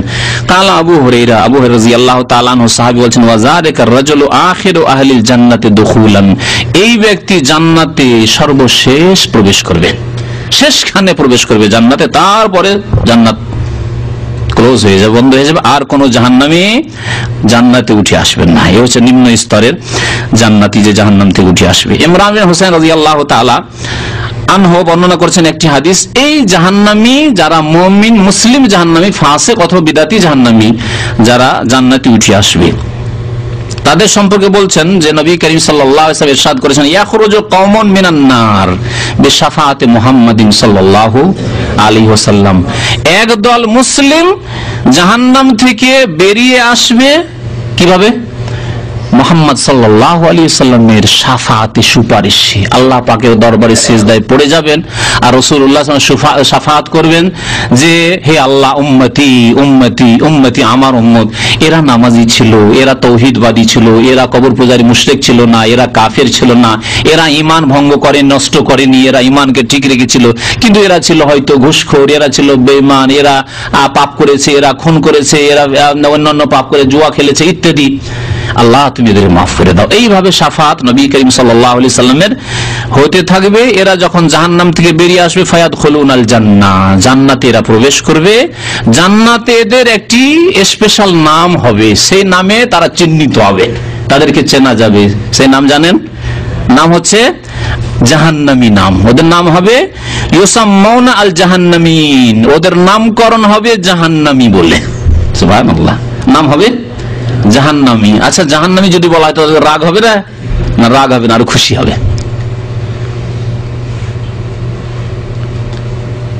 খুশি হবে, কারণ নিয়ামত স্মরণে আসবে আর ওই কষ্ট স্মরণে আসবে। যদিও জান্নাত পেয়ে কষ্ট ভুলে যাবে যে কষ্ট পেয়েছে, কিন্তু তারপরও খেয়ালে আসবে যে এক যুগ ছিল যে জাহান্নামে জ্বলেছি। আর জাহান্নাম থেকে সে যখনই নাম শুনবে, এই জাহান্নামে শোনো, তখন মনে হবে আল্লাহর নিয়ামত, উফ, আল্লাহ কত রহমত করেছে। এবং নবী সাল্লাল্লাহু আলাইহি সাল্লামের কত বড় অবদান শাফাত, যে নবীর শাফাত যদি না হইতো, আল্লাহর রহমত তার উপর না হইতো, তাহলে আমি জান্নাতে আসতে পারতাম না, আমার নাম জাহান্নামী, আমি জাহান্নামেই ছিলাম। এজন্য খুশি হবে, দুঃখ হবে না। দুনিয়ার মতো নয় যে একটা লোক আসামি জেল খেটে এসেছে, আর যদি এই আসামি, এই খুনি, এই সন্ত্রাসী, বাপরে বাপ, মুশকিল করে দিবে না? হ্যাঁ, তো তাদেরকে এ বেনামাজি, মুশকিল। ইউসাম্মাউনাল জাহান্নামী, এদেরকে জাহান্নামী বলা হবে। আর একটি বিষয় বলবো আপনাদের সামনে, সময় আছে তোরা? আল্লাহ পাকের দিদার, এই সম্পর্কে হাদিসের একটা অংশ শুনিয়েছি, আর একটি হাদিস আপনাদেরকে শোনাবো, তার আগে দুই একটি আয়াত শোনাই। আচ্ছা বলুন তো, আপনাদেরকে জিজ্ঞাসা করবো, আপনারা অনেকে আকীদা ওয়াসিতে পড়েছেন এবং আকীদা ওয়াসিতে আল্লাহর দিদার, আল্লাহর দর্শন সম্পর্কে আয়াত হাদিস পড়েছেন। কোরআনে কারীমের একটি আয়াত কে বলুন তো দেখি, যা দ্বারা প্রমাণ হয় যে কিয়ামতের দিনে মুমিনরা আল্লাহ পাককে দেখবেন। ওয়াজুহু ইয়াওমাইযিন নাযিরা, কিছু চেহারা, কিছু মুখমণ্ডল মানুষের হবে, ইয়াউমাইযিন মানে সেই দিন, কাল কিয়ামতে, জান্নাতে, নাযিরা মানে তরতাজা, সতেজ, সঞ্জীবিত, তরতাজা, মানে তাদের আয়েশ আরাম, ভোগ বিলাস, আরামে যা আছে তা ফুটে উঠবে তাদের চেহারা দেখলে, তাদের স্বাস্থ্য দেখলে। ওয়াজুহু ইয়াওমাইযিন নাযিরা ইলা রাব্বিহা নাযিরা, এবং তারা, আগের নাযিরা হচ্ছে দদ দিয়ে, মনে রাখবেন, আর পরের নাজেরা হচ্ছে নাজারা ইয়ানজুরু মানে দেখা, ইলা রাব্বিহা নাযির, এবং তারা তাদের রবের দিকে কি করবে? তাকাবে, দেখবে, রবকে দেখলে তারা। তাহলে এই আয়াত স্পষ্ট করে যে রবকে মুমিন বান্দারা, যাদের চেহারা তরতাজা হবে, সঞ্জীবিত হবে, সুখে স্বাচ্ছন্দ্যে থাকবে, তারা আল্লাহ পাককে দেখবে। দ্বিতীয় কোন আয়াত, আল্লাহ পাক সূরা ইউনূসের আয়াত নম্বর 26 ইরশাদ করেছেন, লিল্লাযিনা আহসানুল হুসনা ওয়া জিয়াদা, ওই সব লোকেরা যারা সৎকর্মশীল, ইহসান করেছে, সৎকর্ম করেছে, আল্লাহ পাকের ইবাদত বন্দেগীতে ইহসান করেছে, মানুষের সাথে ইহসান করেছে, সদাচরণ করেছে। ইহসানের দুইটি অর্থ, আল্লাহ পাকের ক্ষেত্রে আল্লাহ পাকের হক যথাযথ আদায় করা, ইবাদত বন্দেগী সুন্দর করে আদায় করা, আর মানুষের ক্ষেত্রে যেমন আল্লাহ বলেছেন অবিল ওয়ালিদাইনে ইহসানা, ওয়ালিদাইনের সাথে ইহসান করেছে, তারপর আত্মীয় স্বজনদের সাথে ইহসান করেছে, পাড়া প্রতিবেশীর সাথে সদাচরণ করেছে, গ্রামবাসীর সাথে সদাচরণ করেছে, মুসলিম ভাইদের সাথে সদাচরণ করেছে, মানুষ হিসেবে অমুসলিম হলেও তাদের সাথে সদ্ব্যবহার করেছে। আল্লাহ পাক সদ্ব্যবহার করতে বলেছেন সবার সাথে, ওয়াকুলু লিন-নাসি হুসনা, আল্লাহ পাক বলেছেন মানুষকে, এখানে আল্লাহ মুমিনকে মুসলিমকে বলেননি, মানুষকে তোমরা ভালো কথা বলো। কেমন আছেন, কেমন আছো, কি খবর? কোন কাফের প্রতিবেশী, অমুসলিম প্রতিবেশী, কি খবর, কেমন আছো, শুনেছিলাম তুমি অসুস্থ ছিল, ভালো হয়েছে তো, কোনো অসুবিধা আছে নাকি? খুশি হয়ে যাবে। আরে আমার স্বজাতি আমাকে কোনোদিন জিজ্ঞাসা করে না, আমার খোঁজ খবর নেই না, আর এই মুসলিম আমার খোঁজ নিচ্ছে, খুশি হবে, ইসলামের দিকে আকৃষ্ট হয়ে আসবে। এই চরিত্র দেখাতে হবে তাদেরকে, আল্লাহ পাক শিখিয়েছেন ওয়াকুলু লিন-নাসি হুসনা। তো আল্লাহ পাক বলেছেন লিল্লাযিনা আহসানু আল হুসনা, যারা সৎকর্মশীল হবে, আল্লাহর হকের ক্ষেত্রে ইহসান করবে, মানুষের অধিকারের ক্ষেত্রে ইহসান করবে, তাদের জন্য হুসনা রয়েছে। হুসনা মানে জান্নাত, আল হুসনা আল জান্নাহ। মুফাসসিরিন ও তাফসীর করেছেন আল হুসনা জান্নাহ, আল্লাহ জান্নাত দিবেন, আর কি দিবেন? ওয়া জিয়াদা, আমি আগে শুরুতে বলেছিলাম কি দিবেন, আর ফাও দিবেন, জিয়াদা মানে অতিরিক্ত ফাও দিবেন। ওজন করে 5 কিলো বেগুন কিনলেন, তারপর 2টা বেগুন আরো উঠিয়ে দিল, খুব খুশি, লোকটা তো খুব ভালো রে, আবার আসবো এর কাছে কিনতে আসবো, ঠিক না? আলু কিনলেন ওই রকমই, যে কোনো কিছু, যদি বেশি দেয় কোন বিক্রেতা, কোন ব্যবসায়ী, তো ওর দোকানে বারবার আপনার আসতে ইচ্ছা হবে, ওই একটা ফাও পেয়েছেন সেই জন্য। তো আল্লাহ পাক রব্বুল আলামিন বলছেন ওয়া জিয়াদা, হুসনাও দেব, জান্নাতও দেব, ওয়া জিয়াদা দেব। সূরা ইউনূস আরেকটি আয়াত রয়েছে কোরআনে কারীমে, কে বলতে পারেন? অনেক হাফেজ এখানে আছেন, কিন্তু শুধু হেফজ করে কাজ হচ্ছে না, তরজমাও বুঝতে হবে, তাই না? সূরা কাফ বলে দিচ্ছি, সূরা কাফ, লাহুম মা ইয়াশাউনা ফিহা ওয়া লাদাইনা মাজিদ। আল্লাহ পাক বলেন লাহুম মা ইয়াশাউনা, জান্নাতীদের জন্য জান্নাতে যা চাইবে তাই হবে, যা চাইবে তা পাবে, তাই হবে। আপনি যা চান, যা খেতে চান, যা পড়তে চান, যেরকম বাসস্থান চান, যেরকম আপনি উঠতে চান, যেরকম কাজ চান, চাষি চাষ করতে চান, ব্যবসায়ী ব্যবসা করতে চান, ছেলে মেয়ে চান, কি চান আপনি? আপনি পাইলট হতে চান, যে আল্লাহ জীবনে তো প্লেনে চড়তে পাইনি, আমি প্লেন নিজে উড়াবো, আল্লাহ ওড়ান। লাহুম মা ইয়াশাউনা ফিহা, যা চাইবেন তাই পাইবেন আপনি। আল্লাহ আমি পৃথিবীতে আমার ছেলে মেয়ে ছিল না, আল্লাহ আমি জান্নাতে ছেলে মেয়ে নেব। দুনিয়াতে বড় আশা আকাঙ্ক্ষা ছিল যে আল্লাহ ছেলে দেখি মেয়ে দেখি, ছেলে মেয়ে হয়নি, আল্লাহ দেবেন। লাহুম মা ইয়াশাউনা ফিহা, সব কথা হাদিসে রয়েছে, যা চাইবেন তাই পাইবেন আপনি সেখানে। এবং আপনার স্ত্রীর গর্ভের কষ্ট হবে না, ইচ্ছা করবেন, আশা করবেন, আকাঙ্ক্ষা করবেন, গর্ভধারণ করবে, আর সাথে সাথে প্রসব হবে, প্রসব বেদনা হবে না, আর সে নেফাসও হবে না, রক্ত হবে না, ময়লা আবর্জনাও থাকবে না, কিছুই থাকবে না। আর মাশাআল্লাহ রেডিমেড ছেলে মেয়ে, রেডিমেড ছেলে মেয়ে। কি বললাম? লাহুম মা ইয়াশাউনা ফিহা ওয়া লাদাইনা মাজিদ। তো যা চাইবেন জান্নাত পেলেন, জান্নাতে যা চাইবেন তা পেলেন। ওয়া লাদাইনা, এবং আল্লাহ বলছেন আমাদের নিকট, মানে আমার নিকট। আল্লাহ পাক নিজেকে বহু বচন অনেক সময় ব্যক্ত করেছেন। অনেক বাংলা অনুবাদকরা ওই বহু বচনের তরজমা বহু বচন করেছেন একটু হেফাজতের জন্য, আমার তরজমা যেন শাব্দিক হয়।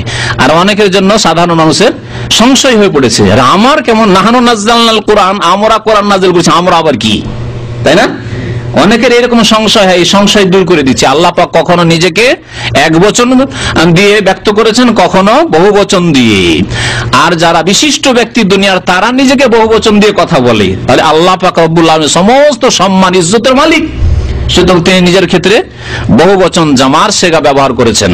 ইন্না আনজালনাহু ফি লাইলাতুল কদর, নাহনু নাযালনাল, ইন্না নাহনু নাযাল, নাহনু আনা বলেননি, আবার আনাও কোন জায়গায় বলেছেন ইন্নানি আনাল্লাহ বলেছেন, এক বচনও বলেছেন, বহু বচনও বলেছেন।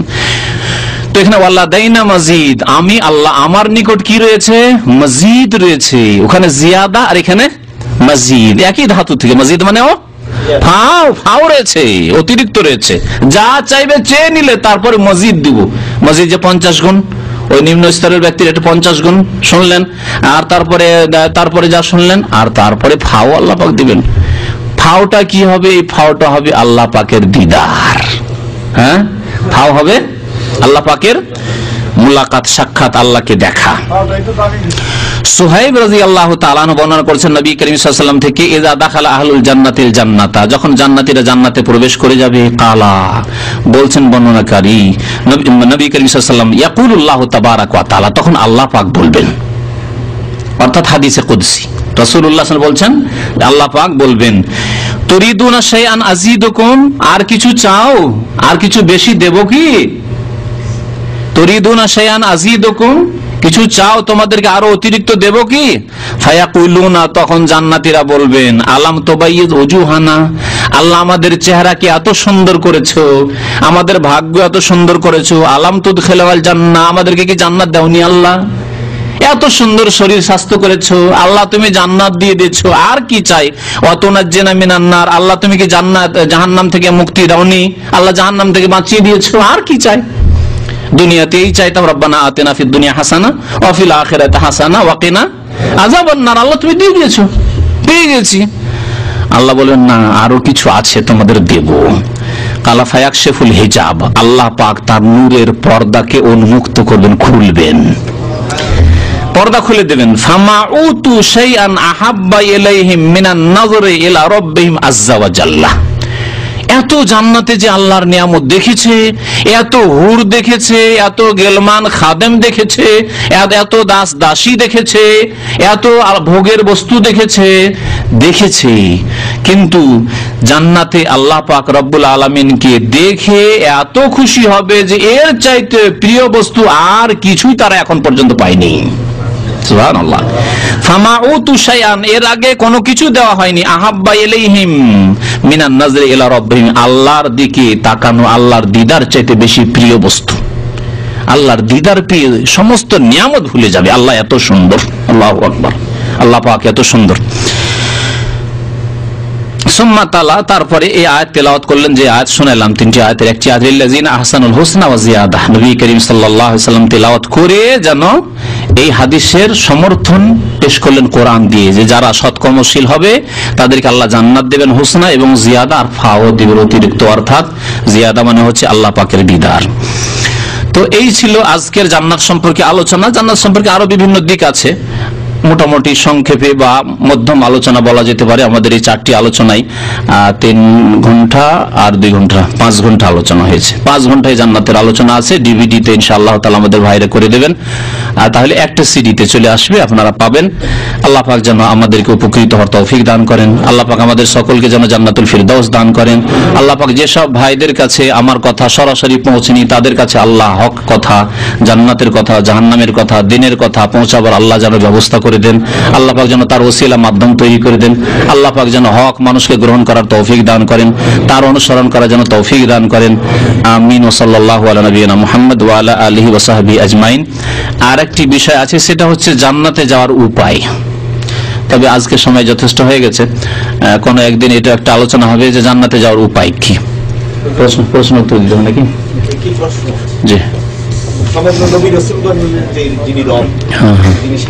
জি জি জি জি। এখন যারা নাকি ওই রবের ইবাদত করে, ওই রবের জন্য সাজদা করে, তারা মুসলিম, তাদের সাজদার জায়গা দেখে আল্লাহ সুবহানাহু ওয়া তাআলা জাহান্নাম থেকে মুক্তি দেন। জি জি। কিন্তু যারা নাকি নিরাকার রবের ইবাদত করেন, সাজদা করেন, তাদের ব্যাপারে আপনার কথা স্পষ্ট।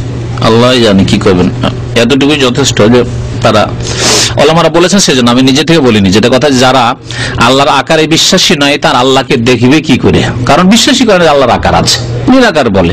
এই কথাটি ওলামায়ে কেরামের ইমাম ইবনে তাইমিয়া রাহমাতুল্লাহ আলাইহি বা অন্যান্য ওলামা আইম্মায়ে কেরামরা উল্লেখ করেছেন, সেজন্য সে কথাটি উল্লেখ করলাম। বাকি মানুষের পরিণাম, জান্নাত না জাহান্নাম, এর মানে চূড়ান্ত যেটি সিদ্ধান্ত বলা যেতে পারে সেটি আল্লাহ পাকের হাতে। আল্লাহ পাক ভালো জানেন, এবং আল্লাহ পাক যেন আমাদের উপর রহম করেন, আল্লাহ আমাদের গুনাহ খাতা মাফ করেন। অনেক মানুষ তো সারা জিন্দেগি ভালো কাজ করে গেলে শেষ জামানায় ভুল করে দিয়ে জাহান্নামে চলে যেতে পারে, হাদিস রয়েছে।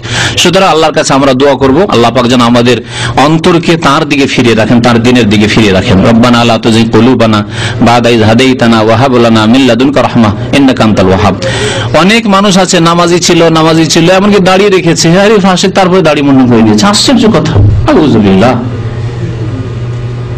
নামাজি ছিল, বেনামাজি হয়ে গেছে, পরিণাম নিজের এত খারাপ করেছে। সুতরাং আমাদের অন্যের চিন্তার চাইতে আমাদের চিন্তা বেশি করা উচিত, যে বাকি জীবন যেটুকু আছে আল্লাহ যেন আমাদেরকে ইমানের হালাতে রাখেন, ইমানের অবস্থায় রাখেন, নেক আমলের অবস্থায় রাখেন, 5 ওয়াক্ত নামাজের অবস্থায় রাখেন, শিরক বিদআত থেকে আল্লাহ বাঁচিয়ে রাখেন। অনেক লোক হিদায়াত হয়েছেন এখানে, যাওয়ার পরে পরিবেশের চাপে গিয়ে আবার বিদআতি হয়ে গেলেন, এক বড় মুসিবত। তো এইসব মুসিবত থেকে আল্লাহ যেন আমাদের হেফাজত করেন সকলের। আল্লাহ আমাদের ঈমান আমলের আকীদা যেন হেফাজতের তৌফিক দান করেন, কোরআন সুন্নাহর প্রতি আমল করার জন্য তৌফিক দান করেন। আল্লাহর সাথে তার রাসূল সাল্লাল্লাহু আলাইহি ওয়াসাল্লামের সাথে আমাদেরকে সত্যিকার অর্থে ভালোবাসা স্থাপন করার জন্য আল্লাহ তৌফিক দান করেন। ওয়া সাল্লাল্লাহু আলা নবিয়িনা মুহাম্মদ ওয়া আলা আলিহি ওয়া সাহবিহি আজমাইন। এক ভাই বলছেন যে ঝুলন্ত তকদির বলতে কিছু আছে কি, যা চেষ্টা করলে পরিবর্তন করা যায়? ওলামায়ে কেরামরা তকদিরকে দুই ভাগে ভাগ করেছেন। দুই ভাগে ভাগ করেছেন এইভাবে যে ঝুলন্ত তকদির বলছেন, আর আমিও বিভিন্ন বক্তব্যে এটা বলেছি ওলামায়ে কেরামদের উক্তি বলে। তারা বলেছেন ওইসব হাদিসের আলোকে, যেসব হাদিস আছে যে মানুষ যদি আত্মীয়দের সাথে সুসম্পর্ক রাখে, মা খালার খেদমত করে, তাহলে কি হয়? হ্যাঁ, হায়াত বৃদ্ধি হয়, বয়স বৃদ্ধি হয়। তারপরে এই রকমের আছে, দুয়ার দ্বারা তকদির পরিবর্তন হয়। এই হাদিসগুলি যে আছে, তাহলে তকদির লেখা আছে, আবার পরিবর্তন কি করে হয়? এটা হচ্ছে সংশয়, প্রশ্ন। এই প্রশ্নের উত্তর দিতে গিয়ে ওলামারা বলেছেন যে তকদির দুই রকম। এক হচ্ছে আল্লাহর অকাট্য ফয়সালা, তকদির মুবরাম মানে অকাট্য ফয়সালা। আবরামা ইউবরিমু মানে অকাট্য ফয়সালা করা। আবরামু আমরান কোরআনে কারীমে আয়াত রয়েছে। ফাইন্না মুবরিমুন, তারা কি অকাট্য ফয়সালা করেছে যে আমরা ইসলাম নিয়ে আসবো না? কাফেরদের সম্পর্কে আল্লাহ বলেছেন। তো তকদির মুবরাম মানে অকাট্য ফয়সালা, যে 70 বছর বয়সে অমুক ব্যক্তি মারা যাবেন। নবী করিম সাল্লাল্লাহু আলাইহি ওয়াসাল্লাম 63 বছর ইন্তেকাল করেছে, অকাট্য ফয়সালা। আল্লাহ এর কমও করেননি, বেশি করেননি। আল্লাহ প্রত্যেকের এইরকম আল্লাহ সময় নির্ধারিত করেছেন। দোয়া দিয়ে কি পরিবর্তন হবে? এরকম আল্লাহর অকাট্য ফয়সালা তকদিরের ক্ষেত্রে আছে। আপনাকে আল্লাহ এলেম দান করবেন বা করবেন না, আপনাকে চাষি করবেন। অনেক মেহনত বাপ মা করেছে, আপনি পড়েননি। মাদ্রাসা পাঠাবেন, অনেক চেষ্টা করা হয়েছে, আপনি যাননি। আল্লাহর অকাট্য ফয়সালা তকদিরে মুবরাম ছিল, মেহনত করেও ফল হয়নি। আর কিছু কাজ রয়েছে যেগুলো হয়তো তাকদিরে মুআল্লাক বলা হয়েছে, মানে ঝুলন্ত। এর অর্থ যে এই লোকটি যদি সৎকর্মশীল হয়, মাতা পিতার সেবা করে, যদি আত্মীয়দের সাথে সুসম্পর্ক, খালা ফুফুর খোঁজ খবর নেই, বংশের গরিবদের বিদেশে এসে টাকা পয়সা হয়েছে তাদের যদি দেখাশোনা করে, এতিমের দেখাশোনা করে, তাহলে তাকে আমি সুখী করব, তার ছেলে মেয়েগুলিকে সৎ করব, হ্যাঁ, তার আমি বয়স বৃদ্ধি করব, তার কাজে আমি বরকত দেব। এগুলিকে বলা যেতে পারে যে তাকদীরে মুআল্লাক। আর যদি ওই লোকটি না করে, তাহলে ফেঁসে যাবে, তাহলে মুসিবতে পড়বে, অথবা বয়স কম হবে, 10 বছর হতে পারে এরকম তাকদীর। আল্লাহ ভালো জানে এই সম্পর্কে। কিন্তু এই হাদিসগুলি যাতে আছে তাকদীর পরিবর্তন হওয়া, বয়স বেড়ে যাওয়া, মানে হয়তো আসলে বয়স বেড়ে যাবে, যে লোকটি যদি ভালো কাজ করে, হ্যাঁ, বা দোয়া করে খুব আল্লাহ পাকের কাছে, তাহলে আমি 10 বছর বেশি দিয়ে দেবো। আর যদি না ওই রকম না চাই, তাহলে 10 বছর কম। এটাও হইতে পারে, আবার এটাও হইতে পারে। ওলামারা বলছেন না, আসলে বয়স বাড়া কমা হবে না, ও 60 বছর তো 60 বছর, 70 লেখা আছে 70ই হবে। কিন্তু এই অল্প বয়সে বেশি বয়সের কাজ করতে পারবে, এটাই ঠিক। ইমাম ইবনে তাইমিয়া রাহমাতুল্লাহ আলাইহি মনে করেন, ইমাম আবু হানিফা, শাফি, মালিক, আহমদ তারা বয়স পেয়েছেন 60, 70, 80 করে বয়স পেয়েছেন, তাই না? হ্যাঁ, কিন্তু তারা যে কাজগুলি করেছেন সেই কাজগুলি আমাদের মতো লোকেরা, আপনাদের মতো লোকেরা যদি 500 বছর বাঁচে তাও করতে পারবে না, পারবে? তাহলে এটি হচ্ছে বয়সে বরকত, রিজিকে বরকত। তারা যে দোয়া পাচ্ছেন, আপনি আমি হয়তো পাবো না। চিন্তা করেন যে আপনি আমি মরে গেলে কতটি লোক দোয়া করবে, এক একজনের অবস্থা আলাদা আলাদা। কেউ আছেন হয়তো 10টা লোক দোয়া করবে না, কেউ আছেন হয়তো 100 লোক দোয়া করবে, কেউ এমন আছেন যে হয়তো মরার পরে 2-4-10 দিন বাস দোয়া করবে, তারপর ভুলে যাবো, কেউ দোয়া করবে ওর জন্য। ওই আম দোয়া কবরস্থানে যে দোয়া হয় সেই দোয়াটা হয়তো পাবে। খাস করে কেউ যে দোয়া করতে যায়, একটা ভালো নামাজি ছেলে জন্মে যায়নি, তাহলে কি আর দোয়া করবে তার জন্য?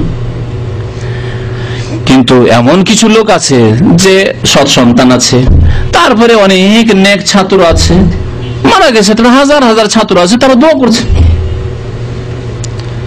তো এইরকমই বরকতের বিষয়টি, বয়স বৃদ্ধির বিষয়টি রয়েছে। জি, সকালবেলা গাড়িতে চাপলেন, হয়তো আল্লাহ পাকের তাকদীরে লেখা আছে যে লোকটি যদি দোয়া পড়ে তা অ্যাক্সিডেন্ট হবে না। ঠিকই দোয়া পড়েননি, দোয়া পড়লে অ্যাক্সিডেন্ট হবে, দোয়া পড়েননি আর ধাই করে দিলেন, অ্যাক্সিডেন্ট করে হতে পারে।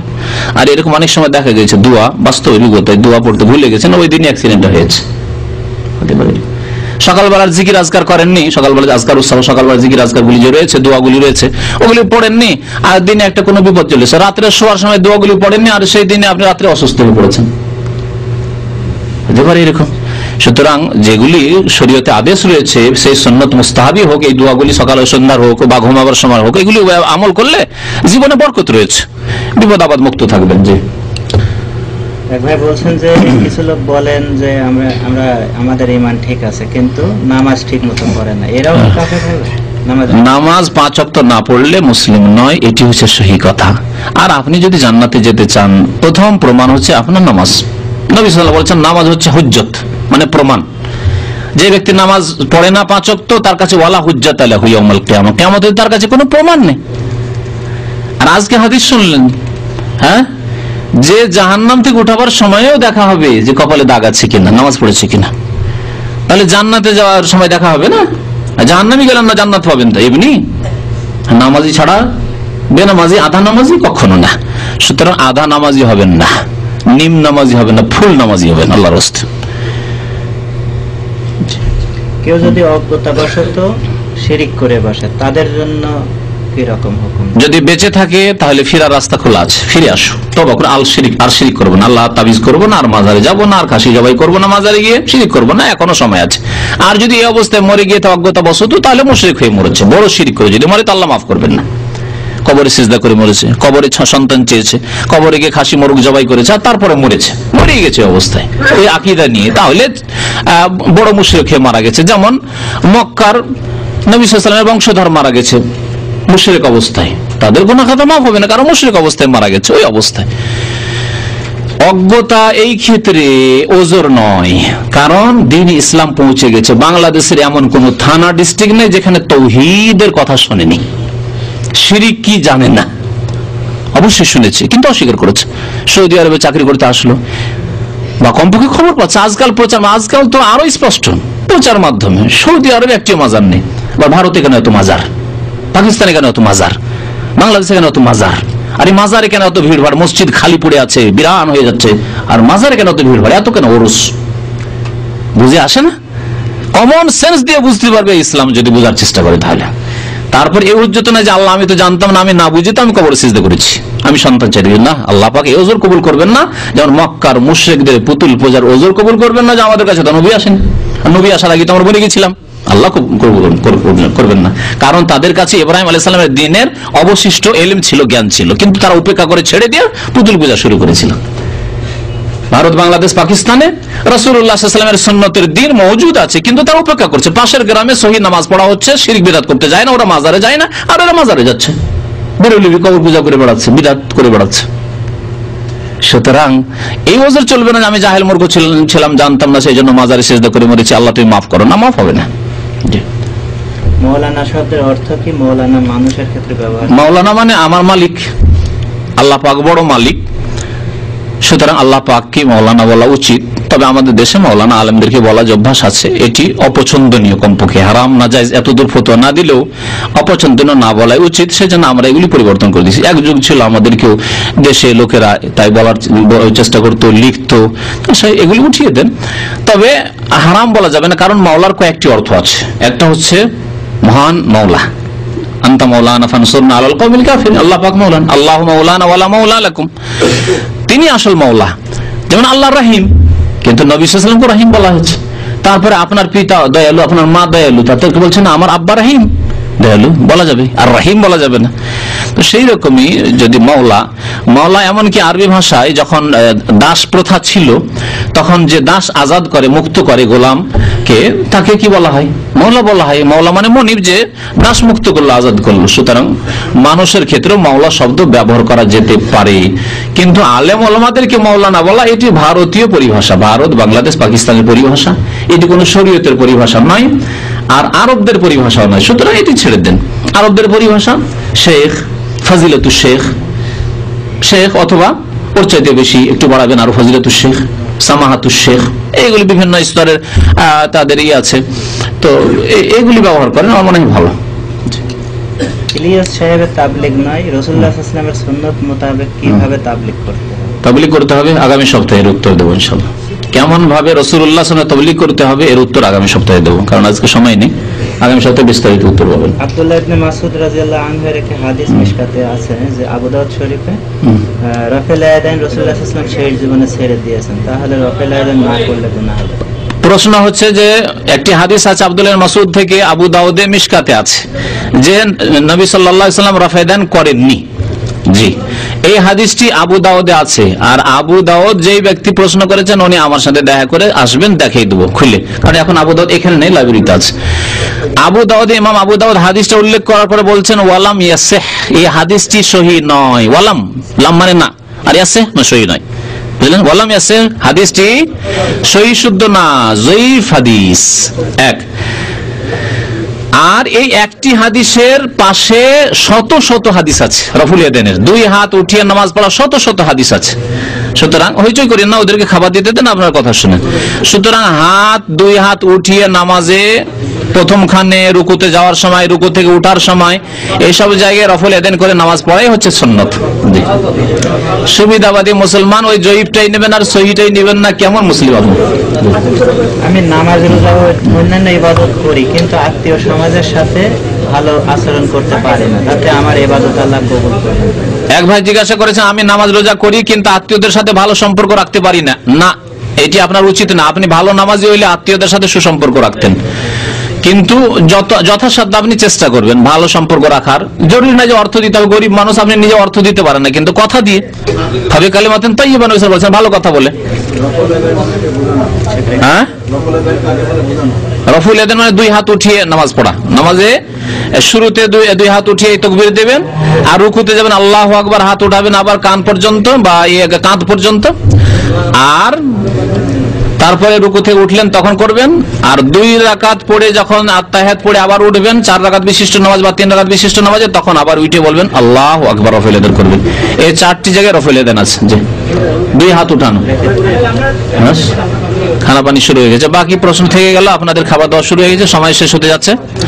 আগামী সপ্তাহে প্রশ্নের উত্তর দেওয়া হবে বাকিগুলো ইনশাআল্লাহ। আমাদের কোনো ভাই মৌখিক জিজ্ঞাসা করতে চাইছিলেন? হ্যাঁ, আমার আমাকে বুঝতে অনেকে বলে থাকে যে আপনার নিজস্ব মার যে জায়গা আছে ওই ব্যাপারে বিক্রি করে আসতে পারে।